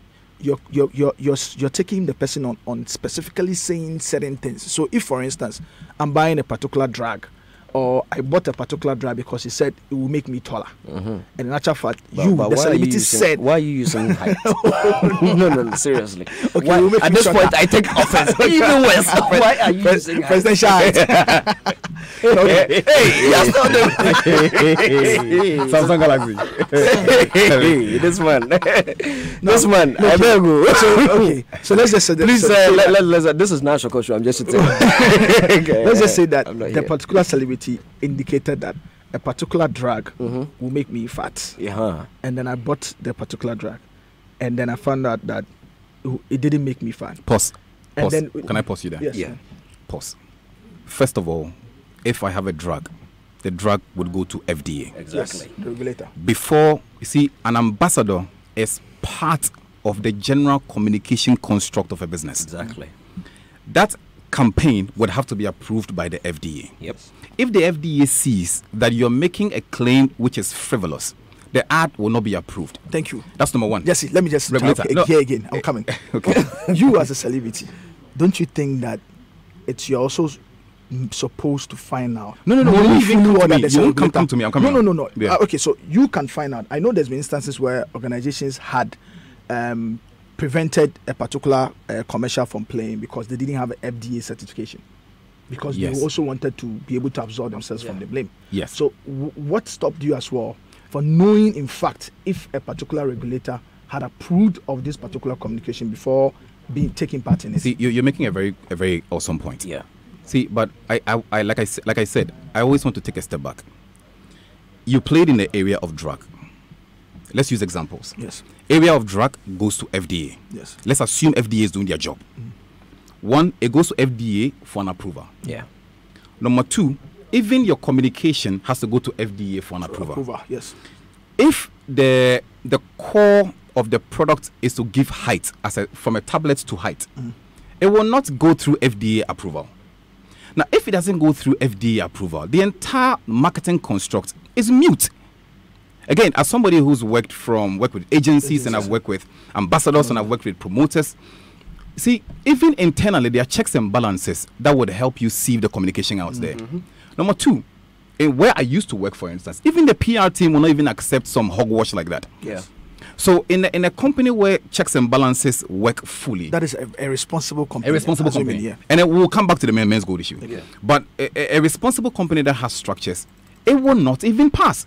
So if I end up being an ambassador for the company, of course, as an ambassador, I need to do some checks. Don't forget, when an ambassador is signing the contract to be an ambassador, and again, we are assuming that they were ambassadors, so we are speaking as they were ambassadors. Yeah. I would go through what their product construct is. Don't forget, there are two fundamental jobs of an ambassador. to drive awareness and to drive sales. Finished. For the ambassador to be able to drive awareness, he must understand how the product works. Exactly. The Men's Gold product was a very simple one. Don't forget. Yeah. Bring your money. Okay, it's not too simple, but it's fine. Let's try it. Bring your money. Buy gold. Buy gold. We'll give you 10% month in, month out. The product. Not exactly. Again, George. You see, I'm a consumer. So yeah. Are you speaking as an insider or as a consumer? I'm speaking as an observer. Then be careful. What we know. So the product is as simple as that. Yeah. Today, see, George. Yeah. I can ask him. Do you know how treasury bill rates are computed? You will think about it. Yeah. Yes. But EcoBank could pick me today as an ambassador for EcoBank. Then I would say, look, EcoBank gives you the best deals for fixed deposit. Yeah. Their fixed deposit is base or treasury bill plus 2%. But no, just that also does not stop you. No, I come. So what would I do? I would buy fixed deposit. At the end of the period, I get my I get my T-bill rate plus 2%, which means what? The product does what? It works. It works, yeah. Who is EcoBank? Or what's EcoBank? EcoBank is a business you can trust. It has credibility. Do I believe that they would do and act with common sense? The answer is yes. So when a business has been built on credibility, trust, and things seem to be going on in a particular way, your level of engagement with them is different. That is why Men's Gold spend the first years of their life building trust or perceptual trust, or building credibility or perceptual credibility, and they succeeded in that. So in that instance, all of us, in fact, today we are all speaking after the fact. Yeah. After the fact, it's easier for us all to talk. Yes. But when the issue started, if we as a state believed clearly that there was something untoward, what was Thor doing? What was Thor doing? I mean, not BUG Thor, Avengers Thor. Yeah. Okay, yeah. You had a Thor hammer. You could have shut it down immediately. Yeah. But you let it fester and you created a sense of ambiguity. When there is ambiguity, everybody is open to his own interpretation. And for me, that's where the big issue is. I mean, I don't want us to overflog the ambassadors. You're right. They have a role to play. Agreed. There are some things that they can do. Agreed. But let's not lose sight of the fact that there's a marketing director sitting at Men's Gold. There was an ad agency sitting at Men's Gold. There's a communication wing with Men's Gold. There was a CEO at Men's Gold. Yeah. There were the regulators in this country. I think, George, everybody's in there. Let's not what a typical response may be from somebody. I know in such cases, it won't be the responsibility of the person that has been sued to provide proof that it actually didn't know. It's all for the person suing to provide detailed information to suggest that the person in fact knew. You know, that's the point. But in this particular case, what we are trying to argue on is there any adequate grounds for anybody to pursue a legal action? I think it's yes. Because you see the same example. No, I think if you had allowed Jesse to learn, that probably would have changed the premise and the dynamics. See, there's a chain, there's a process that moves an idea or a product through the communication chain. Yeah. And the brand ambassador is at the end of that chain. So if you're holding people culpable or you're holding people responsible, you see, dig deep within the value chain. Dig deep. For instance, the same way you are asking me to sue the ambassadors, let me sue Joy FM.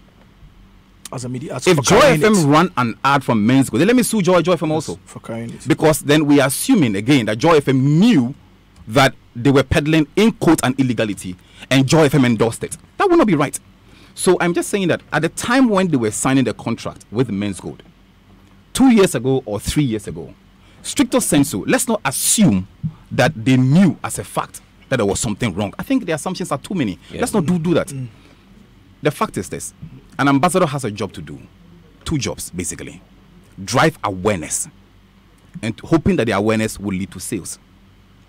Depending on the contract you sign with the ambassador, some ambassadors will do the ad for you. Some will even help you do PR work. Some will get on the grounds to help you work. Yep. Some will drive sales for you. Take a look at all the people who worked on the Men's Gold account. Yeah. What were they doing? Apart from the billboards, what did they do? And the TVC? Nothing what did they do? They were back doing their normal stuff. They were At some point, doing their normal work. They were taking up the billboards. We put white people there. Do you know who they are?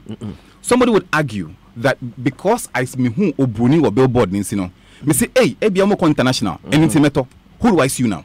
The Obruni? They were doing that. Exactly. So let's not migration. Let's not do that to ourselves. There's a big issue to deal with. I agree. Let's deal with the issue. And if we don't deal with the issue and we tackle these peripheral things, we'll be in trouble. Kwame, let me ask you. I mean, have you ever patronized a product because a celebrity endorsed it? Of course. Any product at all? Of course. Yes. You have? Yes, I have. Okay. When Puma signed the Black Stars, decided to kit the Black Stars, I made sure that I patronized their products in solidarity. In solidarity and support for the Black Stars. I made that conscious effort to patronize their wares just because they had sponsored the Black Stars. Sadiq, have you? Yes. Okay. I mean, there's instances where most of us have bought Jordans, Jordans, and a number of other apparel because of the celebrities. I remember when Allen Iverson was endorsing certain brands. A lot of us bought things related to it because we're followers of basketball.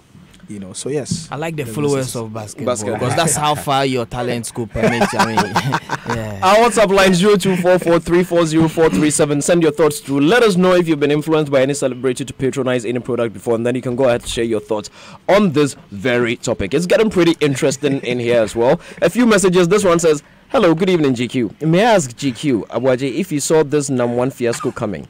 I guess GQ spent probably 2 months with NAM1 business. He ran from there and tem. GQ, would you say joining Men's Gold Xylophone, I never joined Xylophone, was a regrettable worst decision of your life?" That's from Kwesi Brew from Chicago. How's Chicago? I'm sure it's probably cold by now. What the weather is? The weather cold for there.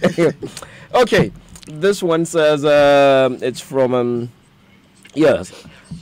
"I'm sure the celebrities did the endorsement because of money, even if they knew it was illegal," and illegal is in quotes here. "The money was a major factor. Please call one of them and ask if they took money or not." Obviously, they will be paid for their endorsement because I'm sure it was a business engagement and they just executed their part. Now, speaking about the role of we're going to talk briefly about the role of regulators. Yes. Yeah, we'll come there shortly. But this one says, "George, why are we all acting vindictive in this Men's Gold issue? So when the celebrities who endorse Men's Gold are arrested, then what? Nobody's asking for them to be arrested. George, why are we okay? Then what? Will the money appear? Assets available should rather be sold and payment made ASAP. It is the money people want. Why?" That's from Fat Albert in Danso. Man, and Fat Albert, nobody is asking for the arrest of endorsement. We are only doing this for education, so that tomorrow, nobody is leaving the earth. At least I haven't heard any pastor predict about Sadiq, Jesse, Kwame, or myself. So So we know at least that we have a few more years ahead of us. So we just want to make sure we're doing it for education. Now let us speak about the role of regulators.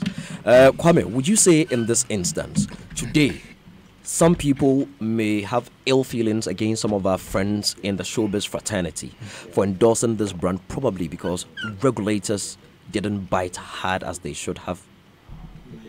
I do not know if it is within their remit as state agencies to bite a slice or a huge chunk, or to completely sever.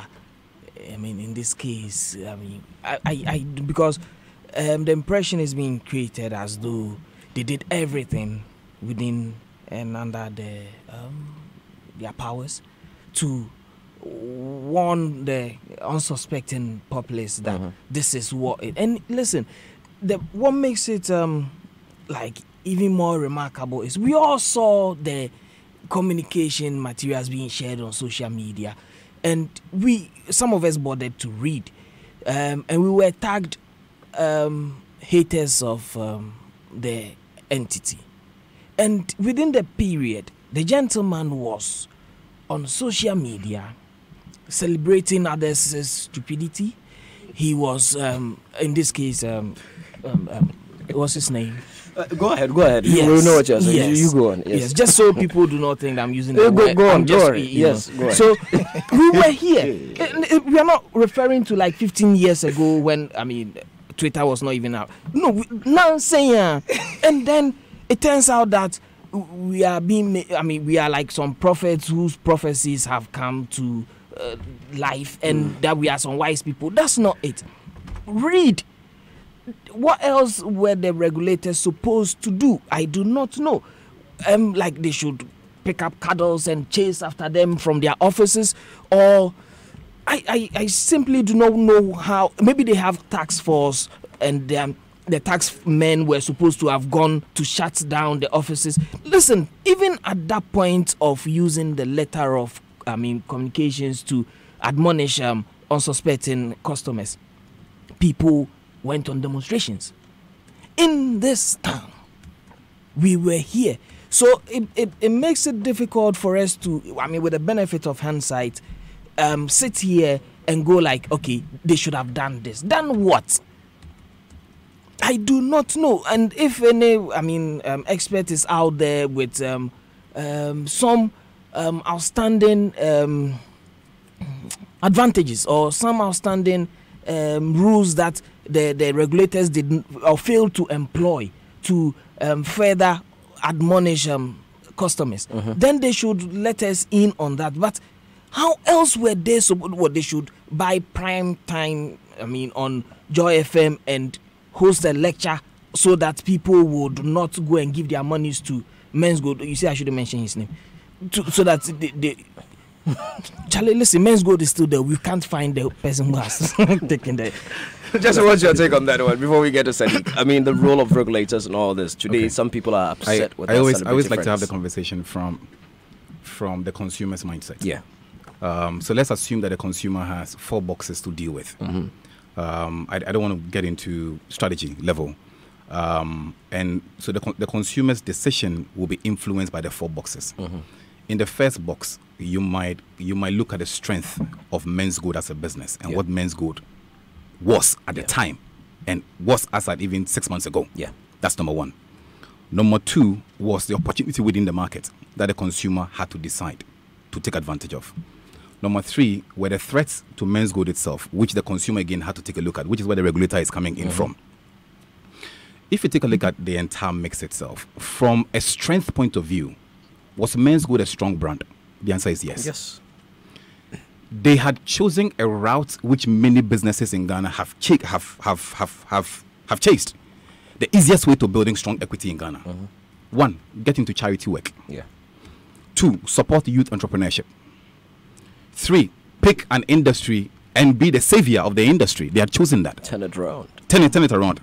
4, they were investing a lot in many areas. 5, their association with the state was growing. So they were building credibility by the day.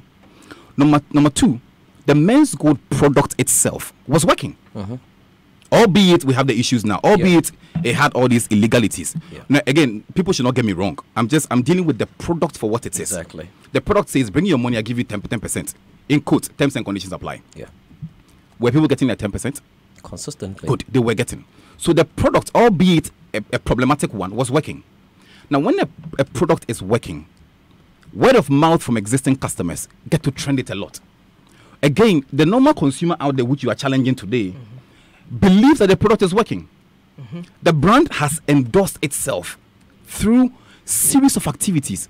Me create ejuma, me support industry. I'm supporting your artists. You are being entertained. You are supporting football. I'm supporting many things.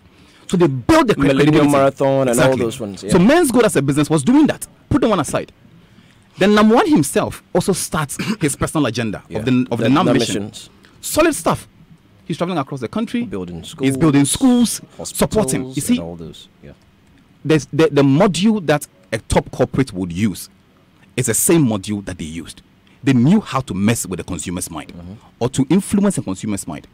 And from a consumer perspective, if a brand is building perceptual trust or perceptual credibility or credibility itself, you endear towards them. No, that's on one side of the customer's mind. On the other side is the regulator himself. Let me summarize SEC's entire discussion. You don't have the license to operate, right? Yeah. Good. So what? Yes. What is BOG's point? Exactly. Don't take deposits. deposits. The guy says, I don't take deposits. Now, I've given you the benchmark the consumer is thinking about. And again, people listening should not get me wrong. I'm not saying that they were right. Yeah. I'm just saying that the consumer knows the product works. Yeah. Madam Fonisokoto Bino, Onyanisika. Onyanisika be yes, in one office in you, and again, there's a whole literature on how Ponzi schemes work. So we all know it now. Yeah. I mean, some of us knew it before, but the generality of the people are knowing it now. Yeah. He has buildings. He won't go anywhere. Exactly. Beyond that, we've seen him with top corporate institutions, top government officials, and he seems to be all over the place. Therefore, would he stay? His tagline should be here to stay. Men's Gold, here to stay. Because that's what he had achieved. That's what he had done. And he had built the credibility.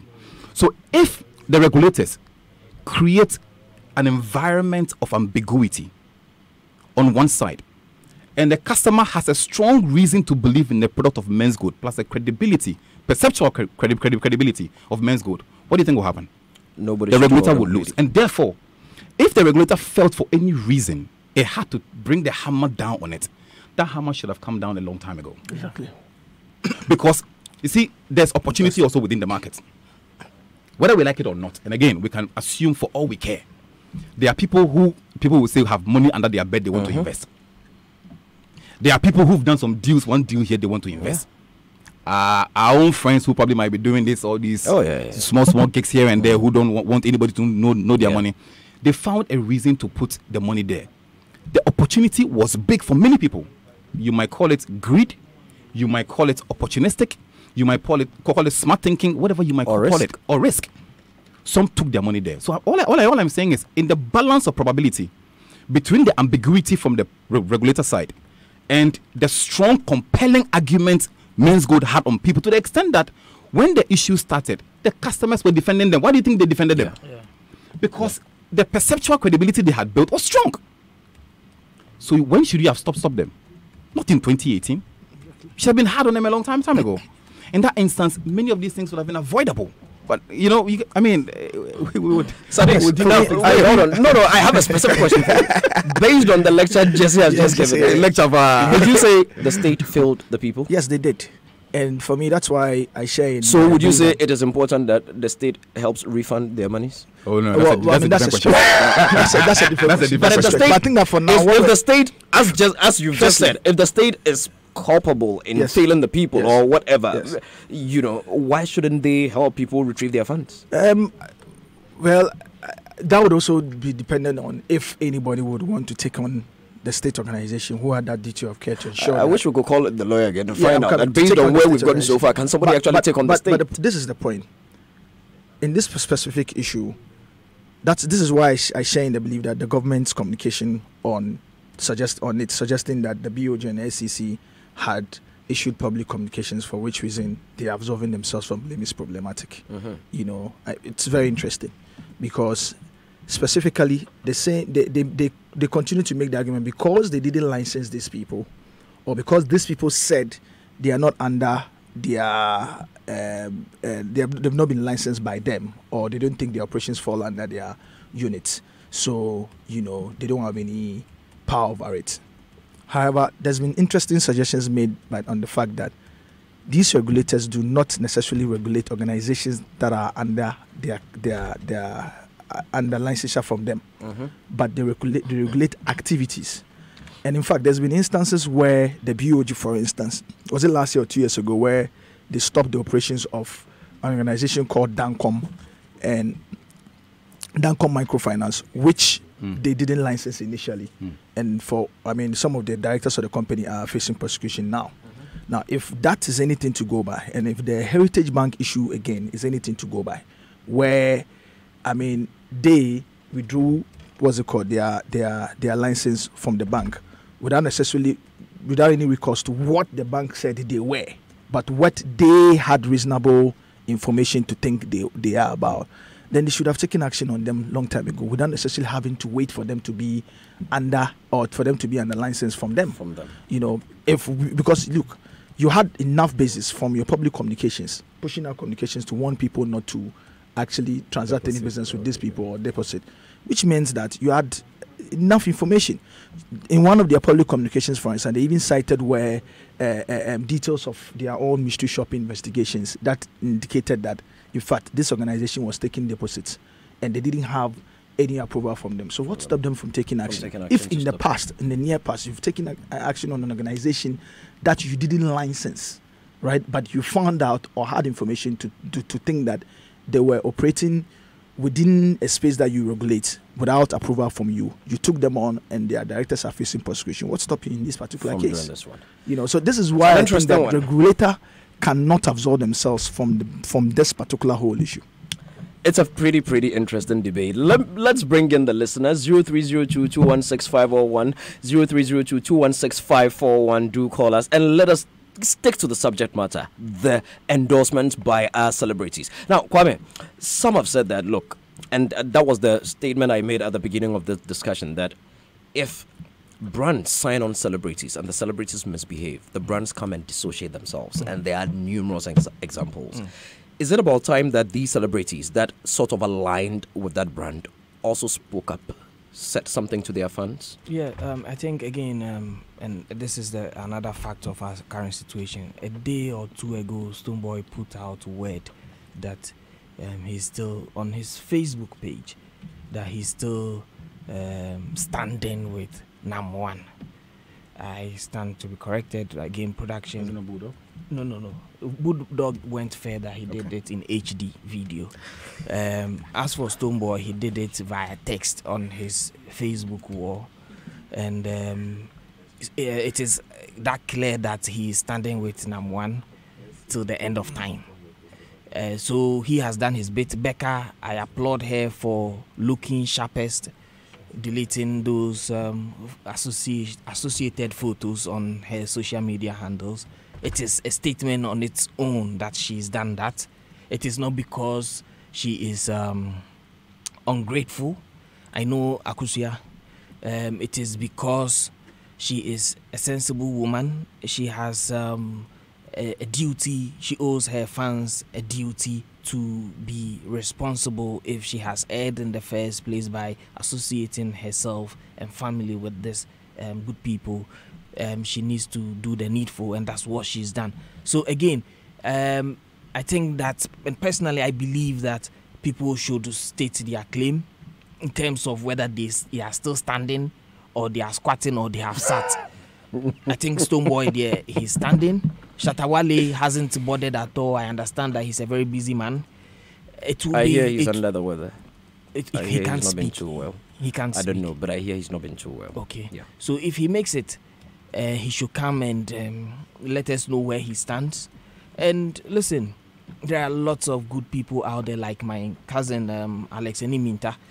He took dividends for over a 2-year period, and then he saw the vision just before you entered the fray. He went to Men's Good one fine morning, collected all his money. He suffered a 25% or thereabouts penalty, brought the money up the mountains, bought 2 acres of land, and then started going to church, lived life, and then now we are where we are. He's the only one that I know beaten and won to it and has lived. It's okay. Let's Alex, move forward. Congratulations. Just say, if you were to advise, if you managed a celebrity, yes, and the celebrity aligned with MG, and yes, you were to advise the celebrity based on where we are right now, what would you tell that celebrity? Well, I'm not sure, but I might copy the Lady Gaga approach. Siddiq might help me if I misfire. In the heat of R. Kelly's issue, I think Lady Gaga came out to say that she's sorry for even the song she did with R. Kelly in the past. She's not the only one. She's I not the didn't only know. one. So she's the Nick Cannon, Chance the Rapper. There's this band, the French band. I've forgotten the name of the French band. They also said they are not even performing songs that they have with R. Kelly and all that. So she's not the only one. So I guess for me, they had a job to do. I feel that we should have higher expectations of ourselves as a country. But there are some category of individuals who we have a much bigger expectation of. We expect a lot from our musicians. We expect a lot from our actors and actresses. We expect a very higher moral life for them. So if I had to advise any of them based on the drama and everything happening now, I probably would say that if you feel disassociating yourself from him and the business works for you, then go ahead and disassociate yourself. I to the extent that you can go through your social media handles and delete all the or the post that you've put there. It doesn't change what's on Google anyway, because anytime we Google you and him, you will still pop up that he has an amazing time at the concert with you, A, B, C, D. So it's still there. But if you want to make a public statement, make a public statement. Bulldog has taken a position. Yeah. His position says that you have nothing to answer. Come, speak to the people, do what you have to do. Stonebwoy, all of them. So they're taking positions here. Yeah. If you Kumi Guitar says he would live and die with like number. Fine. So to the extent that they want to do that, I think they're entitled to do that.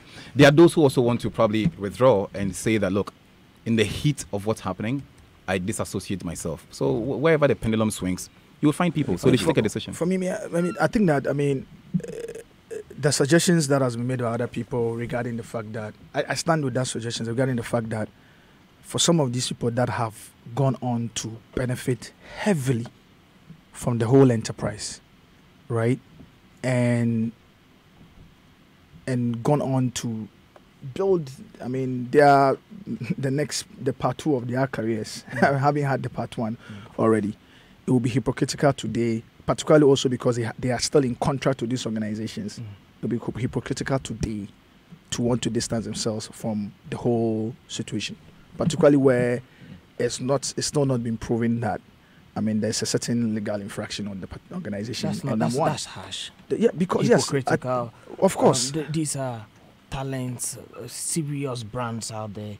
And believe you me, like the issue I had with Xylophone, and sorry to cut in, what it is hypocritical is not a bad word, actually. Yes. Okay, so because you want to be called a hypocrite? No, in some instances, if you think I'm acting, you see, it's hypocritical is maybe in a particular context. Look, I could be hypocritical. Yes. So I you see, don't, look, Kwame, they are not under men's Kwame, they are with Xylophone. Yes, but and again, it's part of the enterprise. A brand name like Stonebwoy. It's part of the enterprise. Xylophone pales in comparison in the international space, even locally here.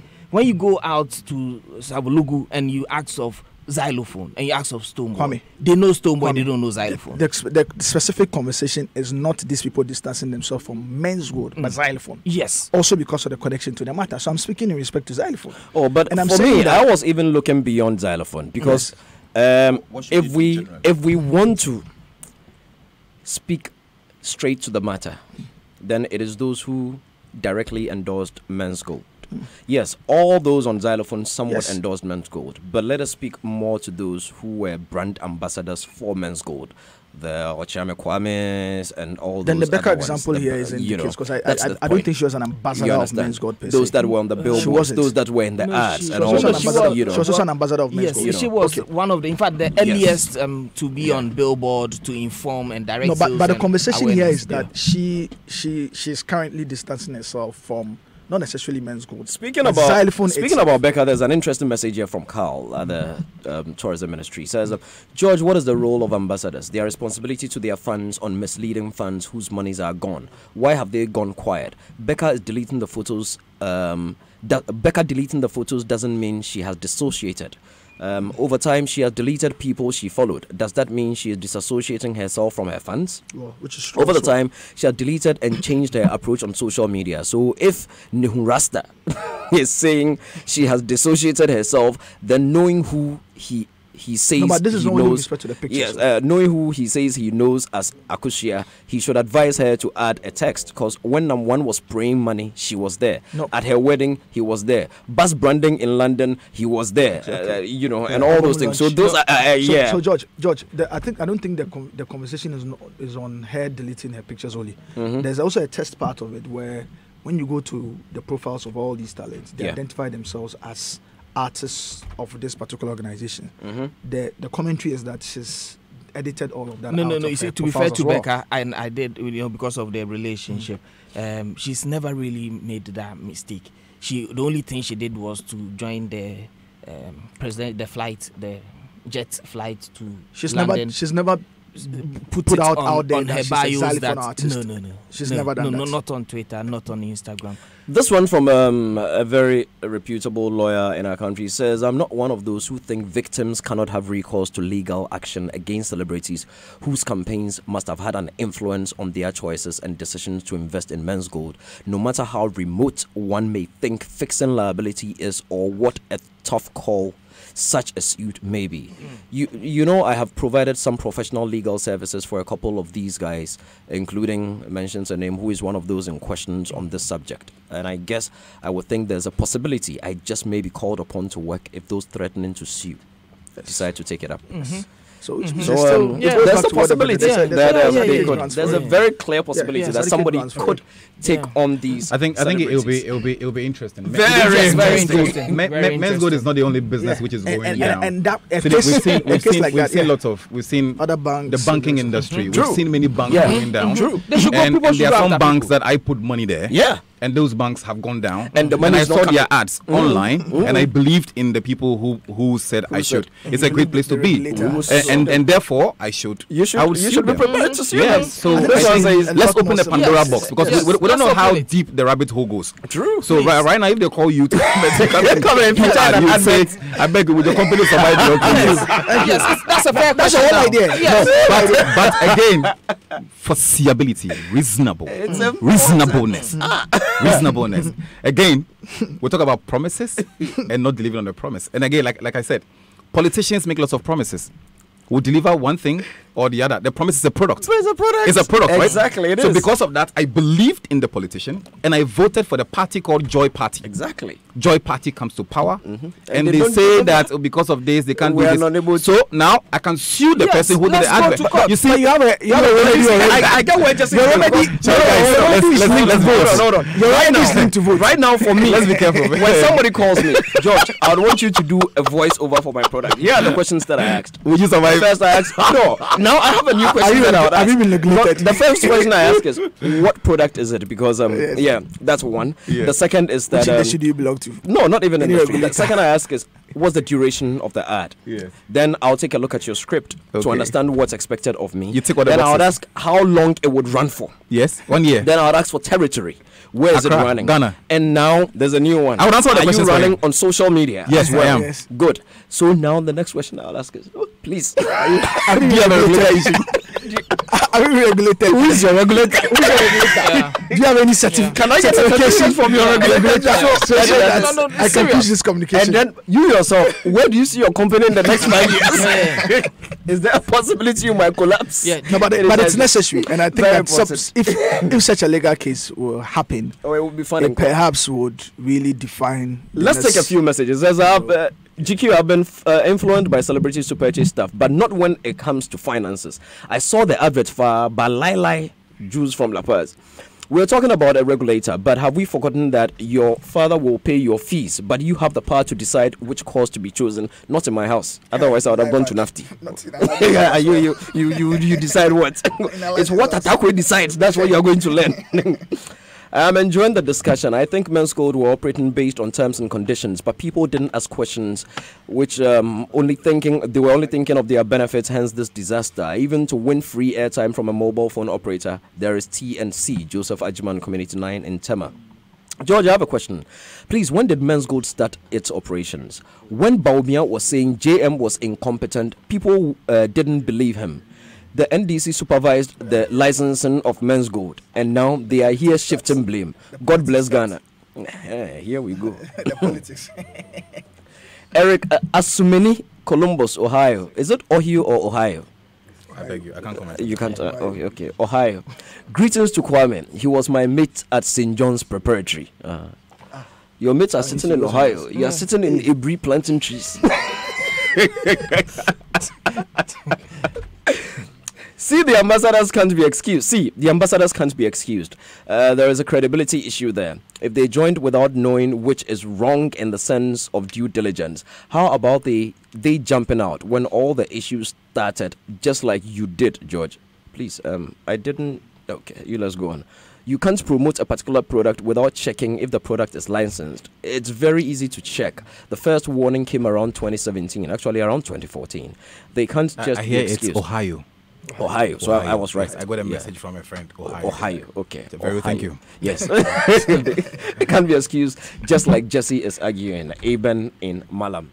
Okay. All right. We're going to go for a spot of music. When we come, we'll open the phone lines 0302 216 541, and then we'll hear from you as Well, somebody sent me a message right now. Can I? Yes, can I please tell us. He says that somebody told him that some Kelewele at Dansoman Down was really nice. You should go and try it. So he went to try it, and the Kelewele wasn't nice. So he wants to sue the person who That's where we're going to. I'm telling you. That's right. Joy 99.7 FM. Boy. Another real life story. Another brilliant classic. Hustling from Chaka to Mamprobi, from Assignment to Kotobabi, with a burn under the sun, but still give Jaja the glory. Well then. Sometimes he be doctor, I they carry. Meet by bra, I they rush, I they hurry. Hey, that about for where he be like, say, Kaya yo, I go marry. Anyway, Joy 99.7 FM. I'm not in this alone, because somebody they sweat for the air condition, he below need the send me the miti bu boom, that's a one day me, yeah. That's a one day me, yeah. When I'm done, when I wanna be GRTT. A lot of mercy, send me the miti bu boom, that's a one day me, yeah. That's a one day me, yeah. When I'm done, when I wanna be GRTT. A lot of mercy, 'cause nobody no.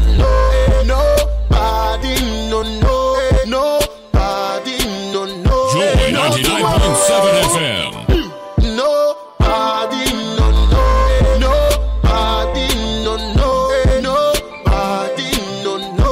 no tomorrow.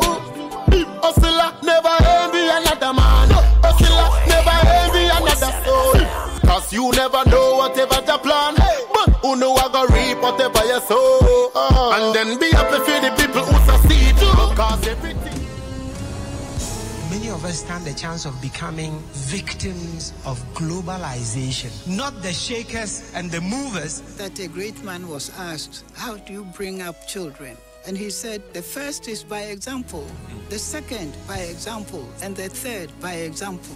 What are the top 10 things? Albert, I should confess to you, it's a very difficult subject you're handling. If you ever found Kelly anywhere, system has two.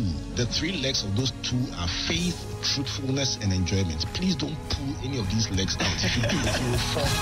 10 years of reviewing the past, situating the present, and predicting the future. Springboard, your virtual university, matriculates at 7 p.m. and graduates at 8 p.m. every Sunday on Joy 99.7 FM. Springboard is a very significant intervention in our national life. The radio program, the virtual university, and the roadshow have become important factors in the development of our human capital. Springboard is brought to you by Legacy and Legacy and Joy FM, and proudly sponsored by EcoBank, MTN, and Central University, with support from the graphic business. Hi, this is Sharon Lecter, co-author of Rich Dad Poor Dad and the Rich Dad series. Remember to keep listening to Springboard, your virtual university with Albert Okran. It's going to help you create financial freedom for yourself and your families. Springboard, your personal value will shoot up. Here's where we turn around. Here's where we turn around. Hello, my name is Abdurrahim Siddiq, Sales and Marketing Manager of Total Petroleum Ghana Limited. During this festive season, I want all drivers to embark on this cautious road safety tip. Always make a conscious effort to wear your safety seat belts and ensure all other occupants do same, even for short trips. Statistics backed by research has proved that wearing the seat belt reduces the risk of a fatal accident by 50%. Seat belts work because they distribute forces from a crash across the chest and pelvis, some of the strongest parts of the body. So that belt could mean the difference between getting a few bruises versus your body flying into the windscreen. Your seatbelt is your safe bet. Remember, your family needs you alive. Ghana needs you alive. Total Petroleum Ghana Limited needs you alive. On behalf of the entire management and staff of Total Petroleum Ghana Limited, we wish you accident-free holidays and a prosperous new year. How I wish I knew where to keep my money now. Oh, what's there to worry about? Go to the Seed Fund Savings and Loans. They are completely reliable. Really? Completely dependable. The Seed Fund Savings and Loans is a whole different experience. You assure the safety of your funds because they constantly pay depositors' funds on demand. No go come, no stories. Bing! The Seed Fund Savings and Loans, the safe, reliable, and dependable home for your funds. Ask any Seed Funds depositor. So, stop wishing and call the Seed Fund Savings and Loans on 056 111997 or 056 111998. The Seed Fund Savings and Loans. Safe, reliable, dependable. Hello, my name is Frank Wama, HSEQ Manager of Total Petroleum Ghana Limited. During this festive season, I want all drivers to embark on this cautious road safety tip. Put the phone away. The physical, visual, and cognitive distractions leads to unsafe driving and increases the odds of a crash. The use of Bluetooth or hands-free devices do not lessen the level of distraction in any way. If you need to use a phone, stop, park at a safe location. Talking on the phone while driving quadruples the risk of an accident, and testing makes a crash 23 times more likely, according to researchers. Remember, your family needs you alive, Ghana needs you alive, and Total Petroleum Ghana needs you alive. On behalf of the entire management and staff of Total Petroleum Ghana Limited, we wish you accident-free holidays and a prosperous new year. Thank you.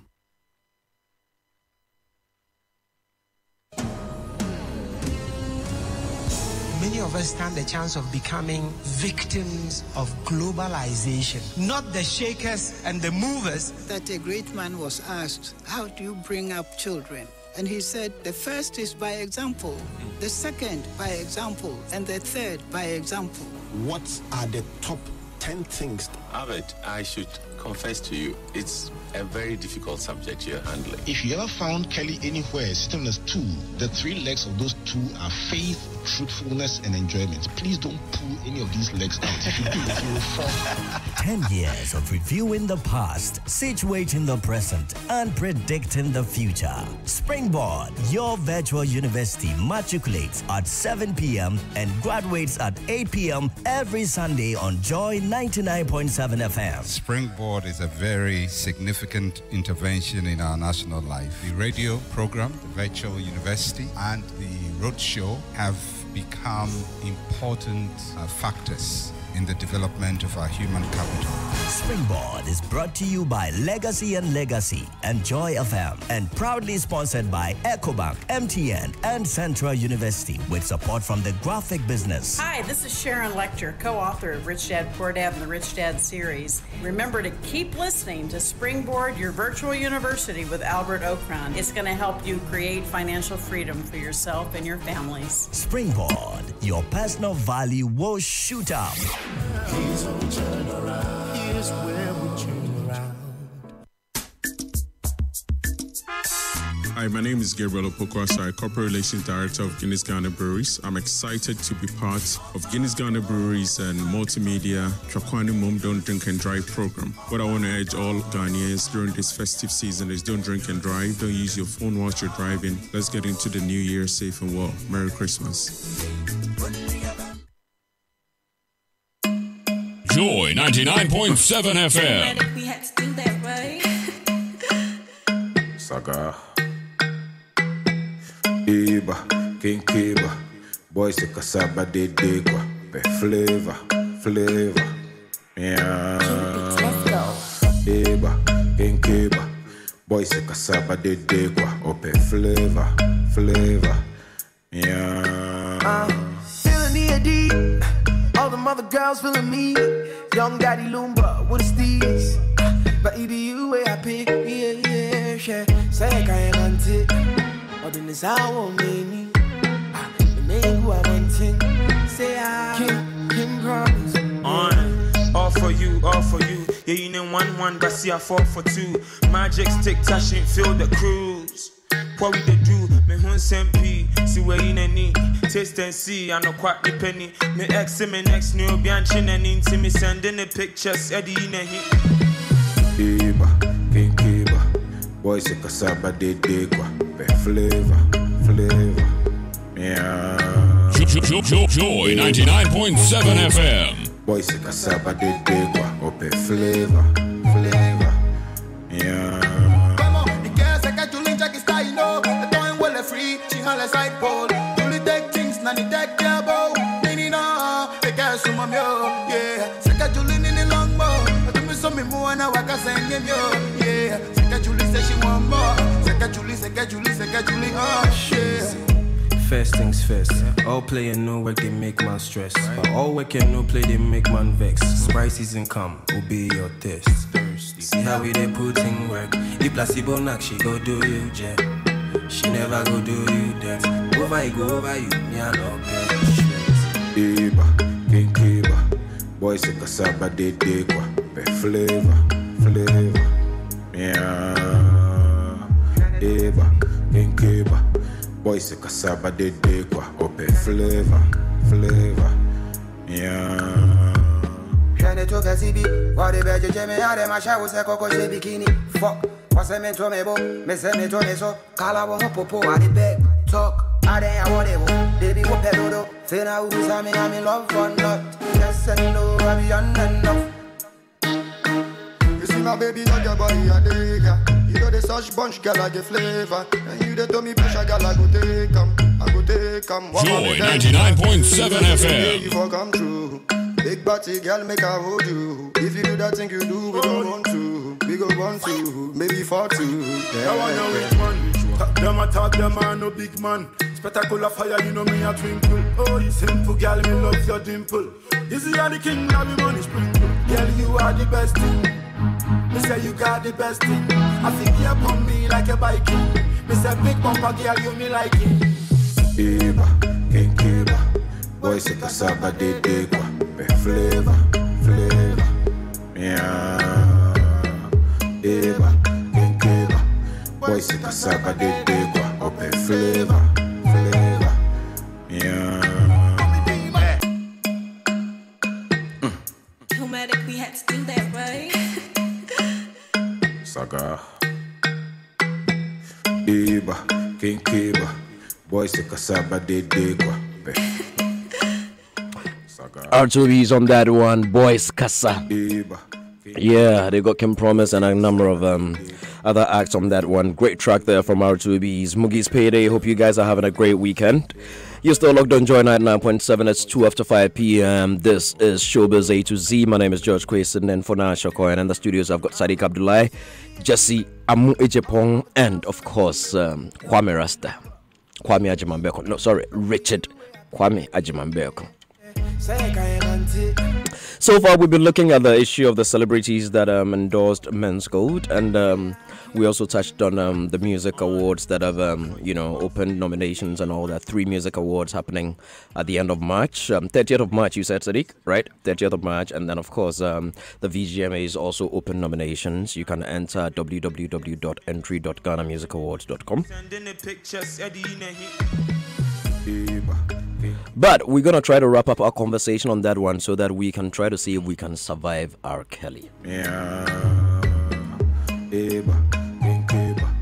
Boys kasaba de kwa, ope flavor, yeah. So our phone lines, our studio line 0302216541. But don't forget, on the 25th of January, we're all going to plus 233 to open mics. And the twist on this year's edition is that there's going to be a rap battle. So if you want to be a part of it, just WhatsApp us. Our WhatsApp line is 0244340437 and hashtag Joy Open Mic. And then we'll get in touch with you. And who knows, you just might be our winner. So if you're a rapper, you're a singer, you're a poet, just make sure you're a part of us. And if you just want to come there, have fun, and be a part of, observe the show, meet some new talents and all that, just 50 Ghana cedis will get you in. It's on the 25th of this month, and it's a plus 233 opposite GBC. Flavor, yeah. Okay, so gentlemen, we're gonna continue with our discussion. Let us get into the final part of this Men's Gold thing. Sadiq, wrap it up for us before we begin to take our callers. Provide basis that there should be. Sadiq, hold the thought. Let me get to the phone lines. I've got Stephen on the line. Hello, Stephen. Hello, Stephen. Hello, Stephen. Hey. Yes, Stephen. How are you? Yes, Stephen. Cool. Talk to us. Where are you calling us from? Magazine. That's far away. That's great. Yeah. Your thoughts and comments, please. You know, I appreciate you for jumping off the boat before this disaster, came up. Please continue your comments. Yeah, Yes, because when I saw that your name was associated with Men's Gold, I was supremely surprised. But fact of the matter here is that the customers will not take the celebrities for endorsing Men's Gold. But, there's something called good name is better than riches. Their credibility will sink in the eyes of the public. If I were them, I will organize a press conference and sincerely apologize for all the things they said about Men's Gold. That make people, deposit their gold or Alio Italio or whatever it says that they put in there. And for me, one of the celebrities I'm most concerned about is Ochame Kwame. The rap doctor. Yes, he has carved a certain niche for himself that is a clean family man who is associated with good things, but not this one. So for me, the first person who must apologize is Ochame Kwame. So for me, look, if you're a celebrity and you come out to endorse something, maybe a product, perhaps you don't use the product yourself. How many of the celebrities have not put their money in Men's Gold? But Stephen, are you expecting Ochame Kwame to know everything we all know now at the time he signed a contract with them, if he did? George, it's important for you to do your own due diligence about what you are entering and the repercussion that it may have for your brand if things go wrong. And so you need to ask questions. The first question is, how do you make the 10% every month to pay these customers? For me, it's basic and fundamental. So if you tell me there's a company in Switzerland, I'll cross-check that from them. If they deny, I'll not associate with your brand. All right, Stephen. Well, we've heard you. Thank you so very much. And continue listening to Joy FM. We're grateful. Enjoy the rest of your weekend. Oh, Stephen is already gone. Oh, interesting thoughts there. Interesting thought from Stephen. William is on the line. Hello, William. Let's see if we can get William. Not yet. Right. So those thoughts from Stephen were pretty interesting. And, yes. But my point is that if you see, we also need to be a little fair to the celebrities, but let's go. Afrigogo. Hello? Hello. Afrigogo. Did I get the name right? Yeah, good evening. Good evening, Afrigogo. How are you? I'm fine, thank you. And you? I couldn't be better. Talk to us. Where are you calling us from? I am calling from Agbogbosi. Agbogbosi, not too far from us. Okay, your thoughts and comments. You see, normally a dog, a cat is doing meow. And you see a cat doing whoa, whoa, whoa, whoa, whoa, whoa. Are you not surprised? You have your 37 in your head. You are eating banku and abenkwine. And you don't use your common thinking faculties. Please, I don't speak English. Thinking faculties. To think that, 10% there, papa. Because of the greediness of the international continental indebrum of the Ghanaian people, no, you are going to invest your money. Now you are crying. Stop crying. Afrigogo, thank you very much. Have a nice day. The devil is a liar. People do. You could be saying that sounds This one there, coming all over pa. Afrigogo. It is normal for a cat to mew, but when you hear a cat barking, whoa. You should know there's something wrong. Gafaru is on the phone lines. Hello, Gafaru. Hello, Gafaru. Hello. Gafaru, good afternoon. How are you? I'm good. George Kwe. Yes, my brother. Where are you calling us from? From Kaswa. Kaswa, great. Your thoughts and comments, please. Yeah. For me, I don't think anybody should have problem with the celebrities. The people they should have problem with is those who man the state institution like BOG, SEC, and the rest. Those celebrities they didn't have knowledge of what Men's Gold was into. You understand? So I don't know why somebody will want to sue them or anything like that. They should sue BOG because there's a law that mandates them to not only to shut the company down, but to ensure that the company pay the investment and the interest and assets that they have acquired through the illegal business they have operated.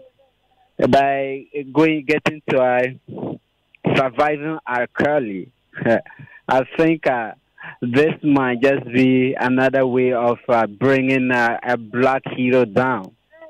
You know, if people have watched the documentary and they kind of have passed a judgment that he is guilty. Who said it's not somebody's, plan just to bring him down? How hard is it to, gather a group of girls, pay them money, and draft a story for them to tell the world that R. Kelly has abused them? Look. Okay. Yeah, people are doing things, okay? So I don't know why people have already passed a judgment that R. Kelly is guilty. Well, we're just about to get into the R. Kelly discussion. We haven't started it yet. But I hope you can call us back when we get into that discussion. But I get you that it could be a ploy. And some have actually opined that it looks like there's this grand agenda to bring down all the black famous people. I mean, somebody has said that, and I don't know how true that is. But we'll get into it and we'll discuss and see. Thanks for your thoughts. We have James on the line. Hello, James. Yeah, George. Good evening, James. Where are you calling us from? I'm calling from Hacho. Hacho, your thoughts and comments, James. Yeah, James, to start with, why do you think the celebrities were used in the first place?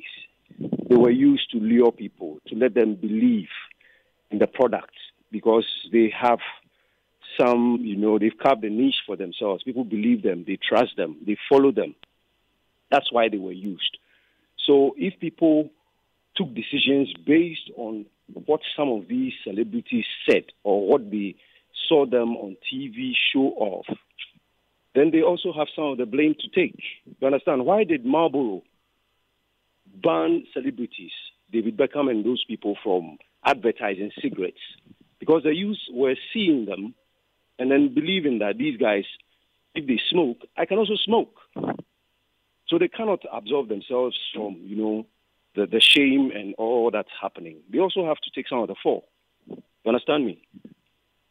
I get you totally. They also do need to take some of the fall, and that is your thought. Thank you very much, James. We are grateful for your thoughts. Okay. That was James right there, and, those were his thoughts and comments. Okay, gentlemen. So we're wrapping it up on this one. Oh, dear. Okay. News just coming in. It's just been... We're just picking it up on Adom FM online that High Life musician KK Fusu has been involved in an accident on the Accra-Tema motorway earlier today around the abattoir. Well, we wish him best. We hope he's fine. Unfortunate news. We don't like to start the year like this, so we wish our brother very, very, very well, and I pray he's doing good. Okay, so we all heard about it. I mean, it's something we've been hearing about from time to time. But yes, we're going to wrap up. But just before we wrap up, I'm just setting the premise. We've been hearing about it for a while now, that R. Kelly has women issues, that he's a pedophile, he's a that, he's a that, he's a that, he's a that. But in a documentary that has aired quite recently, titled Surviving R. Kelly, it looks like there's some incontrovertible evidence that our brother truly does have issues. When we wrap up on Men's Gold and our celebrities, that is what we're going to be discussing next. So, gentlemen, very quickly, let's take your last thoughts on this. Let me start with you, Rasta Kwame. Sorry, just yeah. Like on Men's Gold? Yes, just final wrap, then we move on. Like what you want me to pay? Like that is where we are at. We are looking for #1, and he must make himself available. Listen, I'm not a lawyer. I am a farmer, and even where we come from, we have discussed this, and the jury there believes that #1 can come and walk as a free man. He only needs a lot of money to pay for his own personal security, and he needs to stay off social media, and he will be fine. He will go to court till he grows old. you know, because this is a quagmire of issues, and with a lot of uncharted terrains in our legal systems here, and people will grow old in court. I hope that our good people, relatives, friends, and family who have lost their fortunes will come to terms with the fact that the money is not sitting somewhere waiting. Number one, it's not a Susu collector. He spent it on us, we the entertainment fraternity. I mean, George Quay, you took your share, and it was not criminal. You deserved it, and life was good for you and your family. You know, you cannot sit on radio, and somebody sent a message earlier. Let me try to find it and see if I can read it. No, we are speaking to the fact that you went there. Sechi Sain sends a message that Kwame they talk rubbish. If Stone Advocate you say won't tell me, people, hold on. No, it's right here. It's right here. I'm not kidding. Why you don't read them? Why you don't read them? Read it. I just read it yourself. So read it yourself. Read it yourself. Listeners, read the message. Sechi Saint says what he has said. He sent you a private message.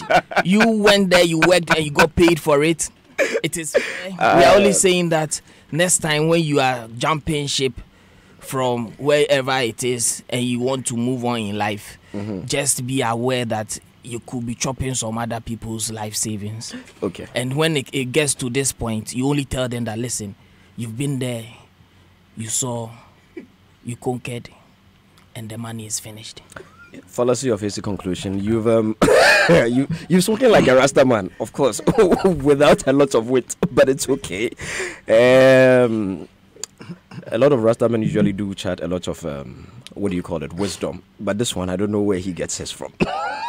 It might be the hills, you know. But let's not get into it. And I'm not going to read Sechi Saint's message because I think it's a bad taste. Yeah. Sechi Saint's message is a little.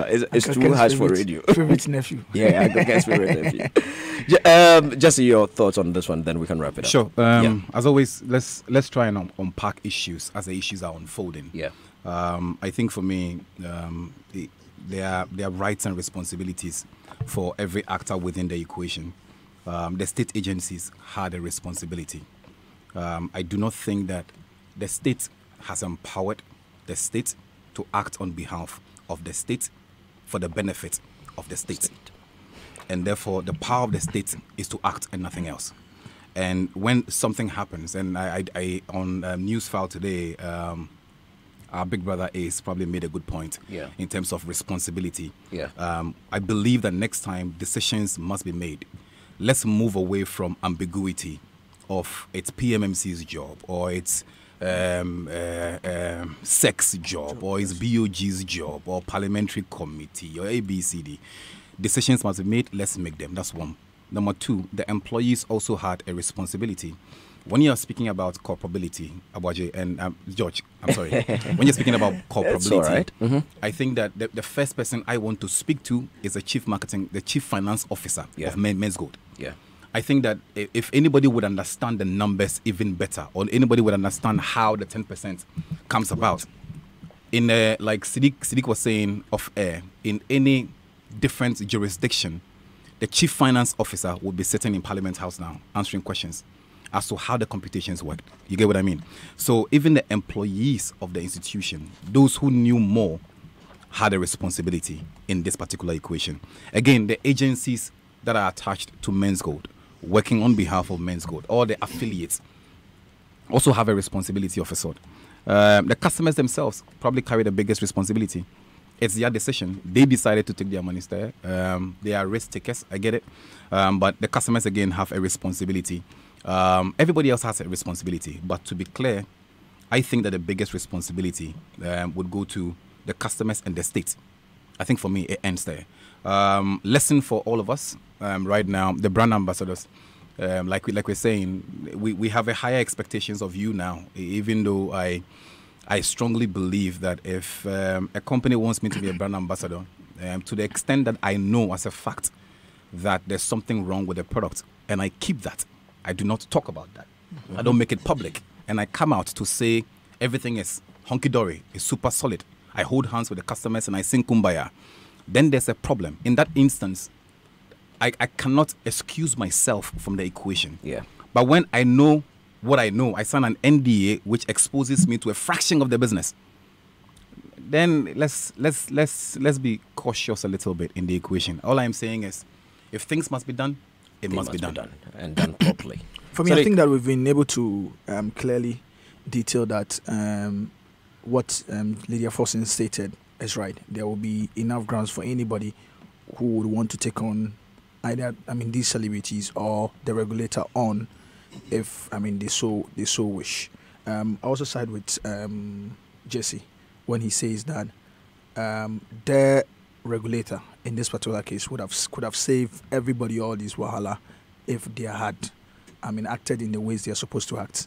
And yes, in proper countries by now there would have been parliamentary or public hearings where all these people have been lined up from Governor A, Governor B to all these executives to answer questions, after which the public prosecutor or the Attorney General will be in line trying to find adequate grounds to take on some of these people, But yes, for everybody should learn their lessons from it, but it shouldn't stop now here. Obviously, the state at this particular point is in a better position to really see to the conclusive details of this whole enterprise and ensure that it doesn't happen again.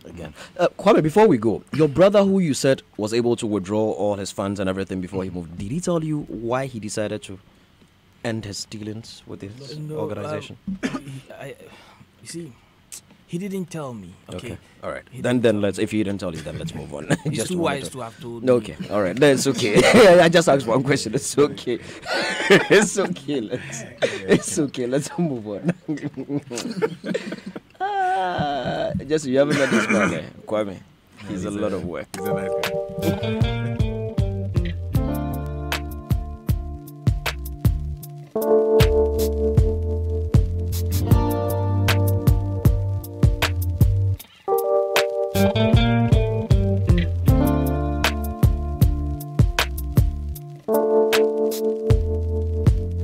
Joy 99.7 FM. Saying damn to myself, I should have known the day would come that she would find somebody else. And all the things I took her through, shit, I shouldn't have lasted this long. Now I'm at this telephone booth calling Tyrone, 'cause when a woman's fed up, no matter how you beg, no, it ain't nothing you can do about it.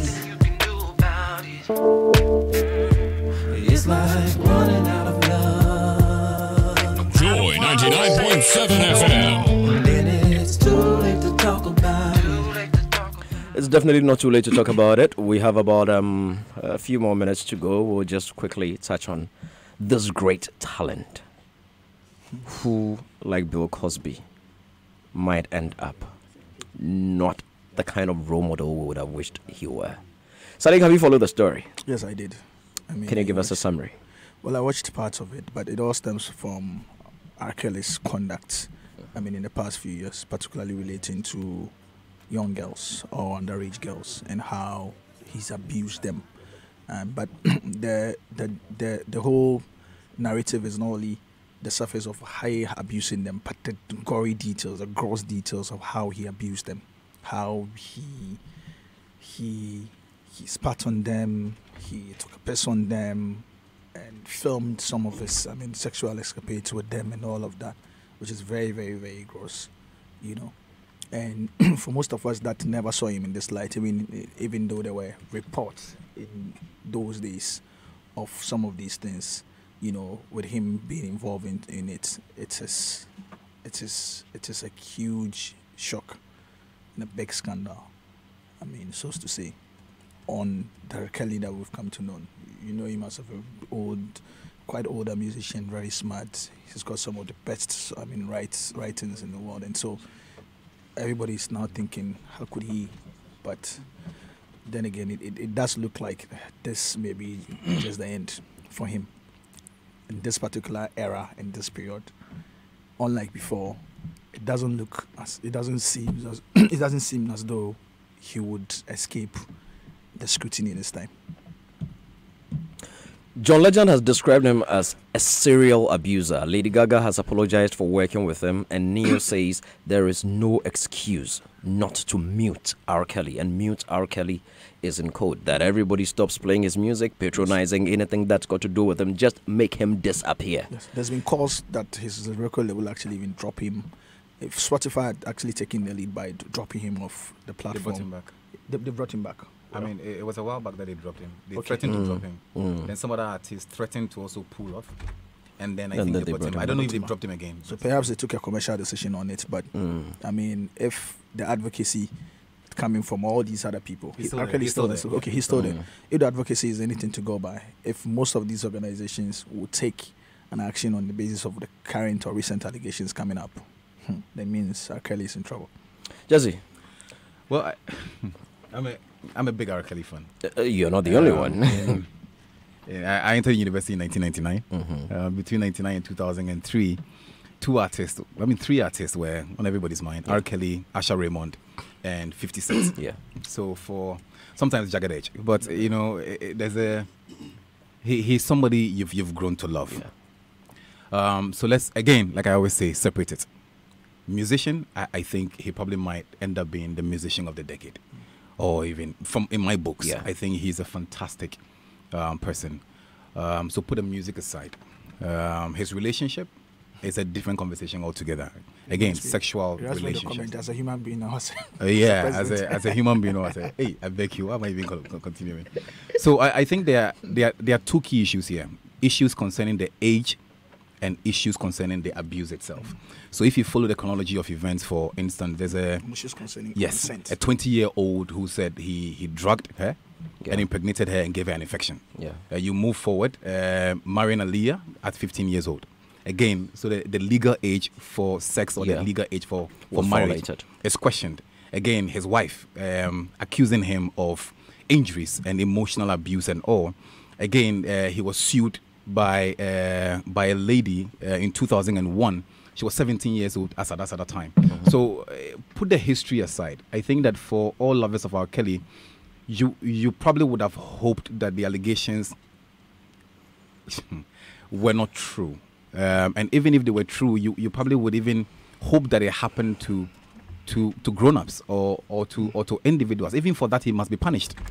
But to assume or to imagine that these things happen to minors, 15-year-olds, and sometimes if you watch the documentary, the description of the sexual orgy, the urinating and things, for me, it doesn't really, because there are people who have a fetish for crazy things. If you've been a boy growing up in Bubuashi, you've ever watched any of those movies, you see people have crazy fetish.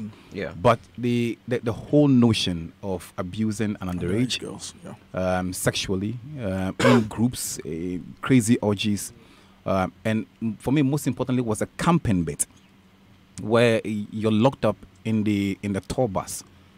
And one of the videos I watched, the lady says, okay, so he goes to do the show, he comes back and, you know, it's on. Then he goes and then he'll come back again. So it's like you become, in quotes, like a sex slave. So there are one issues of the abuse. There's an issue of the age. There's an issue of the slavery. And for me, when I watch his videos over the past couple of days, there's one thing which is telling. I cannot tell whether he's in a PR mode or he's in a stupid mode. Because on his birthday, for instance, you know, he made some which was about 2 days ago. Yeah. That you know they can throw whatever they want to throw at me. You know, I'm gonna survive. I'm a survivor, and blah blah blah. But I feel that's a very you must be in this age of movements. At some point, you must be yeah, sensible a little bit. Yeah. Because the issues are glaring. Introspection. I mean, so people might argue that look, he's been framed or whatever be the case. But you see, 20 people, 50 people, 100 people cannot be wrong about you with the same allegation. I think there must be something in there. For me, I'm sad. Kwame, I'm really sad. It's a sad thing. Have you followed this R. Kelly story? Yes, I have. And for somebody who have interacted with a lot of celebrities, yourself, you're a famous person. I mean, what do you make of it? But you're famous. Aren't you a poet? Famous for a particular drink. You've been in radio and television production. You've been in... You are. Okay, so let's save extracts from my memoirs. I just was taken aback by, your attempt to link me to the fairly old man, R. Kelly. And man will kill us. So. If there are any doubts lingering out there with regards to okay, so if there are any doubts out there with regards to, and Jesse quite clearly mentioned that the number of persons who have come out to accuse him within the same bracket of crimes and sins against minors, and it is overwhelming, and it cannot be understated or disregarded as frivolous. And there's a reason he is in that spot where he finds himself today. But his daughter, Johan Kelly, who calls herself Buku Abi, and she just put out a statement, I think yesterday, on Instagram. And with your permission, I would want Please go ahead. I do apologize if my silence to all that is happening comes off as careless. That is my last intention. I pray for all the families and women who have been affected by my father's actions. Trust I have been deeply affected by all this. Unfortunately, for my own personal reasonings and for all my family has endured in regards to him, his life decisions and his last name. It has been years since my siblings and I have seen or even spoken to him.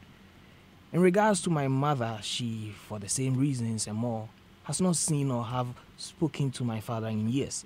My mother, siblings, and I would never condone, support, or be part of anything negative he has done or continues to do in his life. Now, that particular last line, for instance, continues to do in his life. I think 2 days ago, or on the same day that she released the statement, I saw a video footage on Twitter with Kelly had gone to perform in a certain concert, which there were calls for it to be cancelled. It went ahead, and there were human beings who belong to the feminine gender clamoring for him to abduct them. It is. There are still groupies. You in the world. I mean, there are still groupies in the world. Yes, you can't guess. There are still groupies. And I'm like, but there are legal paths to it if they are underage. But hold on, you see? Then that's a different one altogether. You see? Just like, and I'll let you continue. People have spoken everything negative about the slave trade and everything, blah, blah, blah. Today, let a ship dock at the beach somewhere like and close say, to the beach. Close to the beach, and so we are taking people to Europe. They should even use the word slaves. See if people go join or they don't go join. Program from the So, I mean, just to make the point that we shouldn't be surprised that there are females who are still throwing themselves at him. This twist, because it is as recent as yesterday, and then people are doing this too. I mean, yes. But you could also argue they probably haven't seen the documentary or heard about it. It's not about the documentary. His escapades and his forays into even the allegations are almost 2 decades old. Who cited the Aliyah thing? Yeah. You understand? When was that? Now we've come this far, and Kelly now. I mean, people have had enough. It took quite some time for them to even get people to subscribe to speak to the documentary. Now, John Legend, for instance, didn't know who had spoken to it. He, by his own conscience, lent support. And it turns out that everybody who spoke to it or, featured on the documentary came in citing things that they have seen and heard from very credible sources. I mean, why? Why you? Yeah. It is not because you are trending or you are on top of your game and that people would want to unseat you. These allegations are heinous. They are not supposed to be even discussed. Least people would want to even subscribe and even turn into different type of monsters. But thankfully, he doesn't live in a village. He lives in a space where laws work. He lives in a country, and I'm sure he, just like the elder statesman, entertainer, comedian Bill Cosby, his time behind bars would come, and at least we'll have one more monster behind bars. That is the only consolation, and hopefully people would get to be compensated for, because the trauma, the psychological effects of whatever he's put people through, it's serious. And there are rumors that he wants to flee into Africa. You know, I'm not very sure that he's coming up with a Capem Ridge, but I mean, there are countries on the continent that have no extradition treaties with the US, like Equatorial Guinea and some other cool places that he could, you know, but I hope not. I hope not. So who you said he's not in a village. Who is in a village? Oh, as for the village, me, I just, you know, can we, it's 5:36. Can we move on, please? Richard Ajimambe can go kill person. Now, I've had some conversations that when you look at the things that are happening with black people, some prominent black people, especially across America, it looks like there's a deliberate agenda to look deep and hunt deep and find things out and bring things out to discredit them. But the whites are also doing things, and they cover it up. They let some go. They close their eyes on some. But this is a deliberate agenda to make the black celebrities look bad. I don't know what... Are blacks the only people that have gone through such scrutiny? No. Well, Harvey Weinstein is not black. Mhm. Recently, was the judge that was nominated by Trump to be on this, that was it called? A judge of the Supreme Court, Yeah. for instance. They are not the only ones. I don't know where to put, what's the guy's name? Tiger Woods. Well, I mean, I think that he's black. He is black. But they are not the only ones facing such issues. You know, He's black. Oh, you not just say black. You know, but I mean, they are not the only ones facing such scrutiny. There are a number of other white celebrities, a number of them have come under such same scrutiny. So I don't know why, but I think that is just an excuse as a way of rallying the black community behind them to support them. But let me just say, do you think excuse. is it a psychological problem With R. whom? Kelly? Is he sick? Well, I don't think he's sick. I think he has a maybe. Then let's see if we can find He some has a- psychologist to call no, and he has find a- out, he has because a- I don't he has get a- it. Okay, yeah. If you have a craving for sex, that's one thing. But if this you have is- a this is craving not just for about fetish, sex. That's one. No, I'm just saying. Yeah. If you have a craving for, if you have a desperate craving for sex, that's one thing. If you have a desperate craving for fetish, that's another thing. And small girls. But if you have a desperate craze for fetish and sex with minors, then that's a problem. No, you see, you get what I'm saying?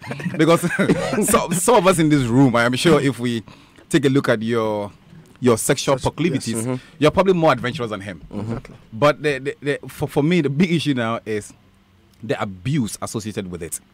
And also the fact that he trades in minors. To that extent, I don't want us to clothe this under the concept of he's sick. Else, then it becomes a mental health issue. And then he needs psychological help. And then we'll give him a counselor. And everything else is done. But we also had rumors of Michael Jackson being interested in minors, specifically boys. See, rumors. See, the thing about Mickey's own, again, you know. But everybody couldn't possibly be telling lies. It didn't come from one kid. It didn't come from two. Well, fortunately for Mickey, his issues hadn't blown out in this In this manner. You know, it was always limited to. Was Mickey newspaper. white or black? Mickey was black and he became white. Yes, he was white. I mean, like, so. He became white. Okay. Somebody wonders which Michael Jackson are you talking about? The white one or the black one? You know, but his didn't blow out in such proportions. His was Maybe limited because to he media became reports. white. Well, media reports, but there hasn't been a very serious investigation and profiling of Because this one you can stories see such that as this. it's a detailed, proper investigation. So why didn't they do same for Mickey? But let me ask you They this. did on Harvey Weinstein as well. I mean, a number of people came out on Harvey Weinstein. It was Well, also Harvey Weinstein's Me Too. Don't forget that it was Harvey Weinstein's case that really highlighted Yeah. the whole Me Too campaign. Yeah. You know, so I mean, Have it's you- not have that you watched the I documentary? think that it's just an excuse to. I've seen snippets. the I'm black- yet to sit down properly Because it's always to spend it's always time on been all the their- 7 parts tomorrow. It's always been their strategy, Mhm. particularly black entertainers. The moment they come under serious scrutiny, then They want to hide it's under the because I'm black rays and they you want know, to. which is not really an excuse. There are a number of other influential and admirable black artists. I don't know where you place John Legend, for instance, but he's black. You know, there are a number of them as well who have gone on to have admirable. They've gone on to become admirable personalities. If and he super- is sick, social gentlemen, examples. if he is sick, assuming he is sick, is this approach of publicizing it and making him look this evil and letting people dissociate themselves from him and all that, is this the best way to get him help? If I have a mental problem and I'm stabbing people in the community all the way through, they must tell the community that I'm mad. But or I have a mental challenge. He comes across as a very healthy person, and Yes, he's not he is. sought for help. You see, So one of his outing it excuses, publicly. as it stands now, in fact, his only excuse Is that he was abused as a child? You understand? And we cannot count the effects of child abuse. I mean, the effects abuse has on children in later years when they have grown into men. Because, and again, I think the reason we're having this discussion is not because like we have missed R. Kelly. It is because there could be a Ghanaian situation out there, and that ought to be looked into. A cue from this conversation could be taken to help that situation, because there are lots of stories in our communities that could be themed on similar, vicious and very reprehensible That acts. you're trying to say there are Ghanaian celebrities who are sleeping with minors, who are engaging in all sorts of fetishes, who are probably urinating on them and all those. You mean that is possible in Ghana here? I mean, I wouldn't Let's say... not do that. Let's not even begin to not even do that. consider Let's not it. do that. Well, you see... But is it a possibility though? Yes, George, don't we do are that. Human, It is possible. We are human, Anything in life is possible. Let's not do that now. Seriously. Charlie, I can't. Listen. I can't do this one. I beg you. Well, it's listen, George. We might be sitting here and then thinking that it's an American thing and an R. Kelly thing. But again, I believe that the reason we are having the conversation is the strength of the women to even come out to speak to it. The strength of the abusers to know that if it is possible there, it could be possible anywhere. And then the preparedness of the relevant agencies to even be up and doing and not shield whoever has been cited. That is crucial. The onus on family, the first point of reporting or contact. Even if the victim bypasses the family to go to state agencies, the preparedness and readiness of family to embrace the discovery, the findings, the allegations, and not throw whoever the victim is out there to the dogs. Listen, we've heard stories. We live in this town. It's not just about celebrities we are speaking to here. People in influential positions in the clergy, in the religion, all sects of life we've heard stories, and if victims are not encouraged through these conversations to speak up, we would never know. And so it's about time we encouraged our girls, yes, or even I our think that's the guys. essence. If Yes. something like this is happening in Yes. Ghana, it's time to speak up. And let's You know, deal with it. Let's deal test with it. ourselves with some of these things.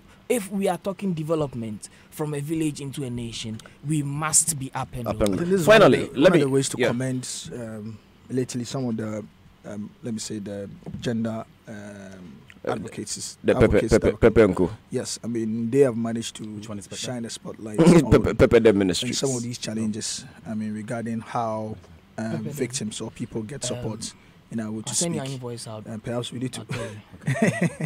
All right, Jesse, I'm going to take a final thought on this one. Brand wise, is this the end of R. Kelly?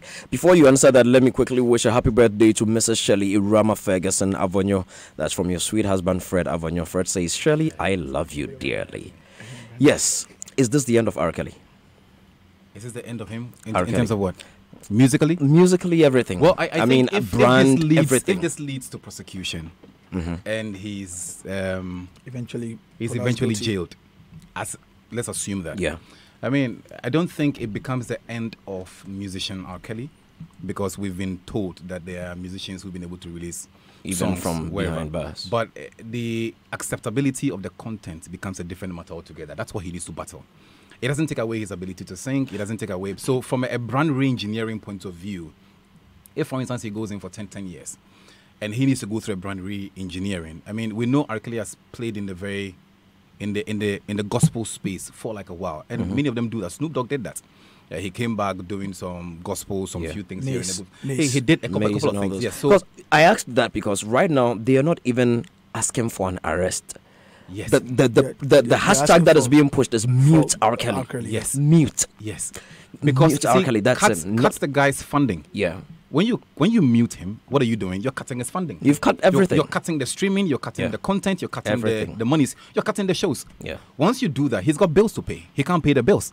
Once he can't pay the bills, he becomes desperate. He loses a lot of equity. Now, so long as his music is there, he's making money. He can still be loud. And therefore, for them, in their process, step one is to mute him. That's what they can do. If they've presented enough evidence so far, and the state has still not found a reason to initiate a process, then it's a different conversation altogether. And also, don't forget that there are legal considerations to it. If you're asking for him to be muted, but don't forget the people that you're asking for them to mute him have legal arrangements with him, and they may be infringing on his rights. On his rights, they take such an because somebody also did say that there's also that aspect of the evidence that they have. Can they even use it in court? Because the court will ask how you acquired it and all those. I mean, so can they use that evidence unless the people involved are going to talk? You know, there's the documentary is an evidence. Unless the people themselves are now going to go to court to speak. If the people themselves have come out to be videoed, sitting there, his wife, his ex-wife is sitting down there giving evidence. You know, there's evidence that the time he dated or married Aaliyah, she was 15 years old. It's there. That is evidence. So, and the cases are not purely civil in nature. There's a criminal aspect of it as well, where the states or the organizations, not in a village. So what the states, what the states is that the slightest but this is an interesting thing, George.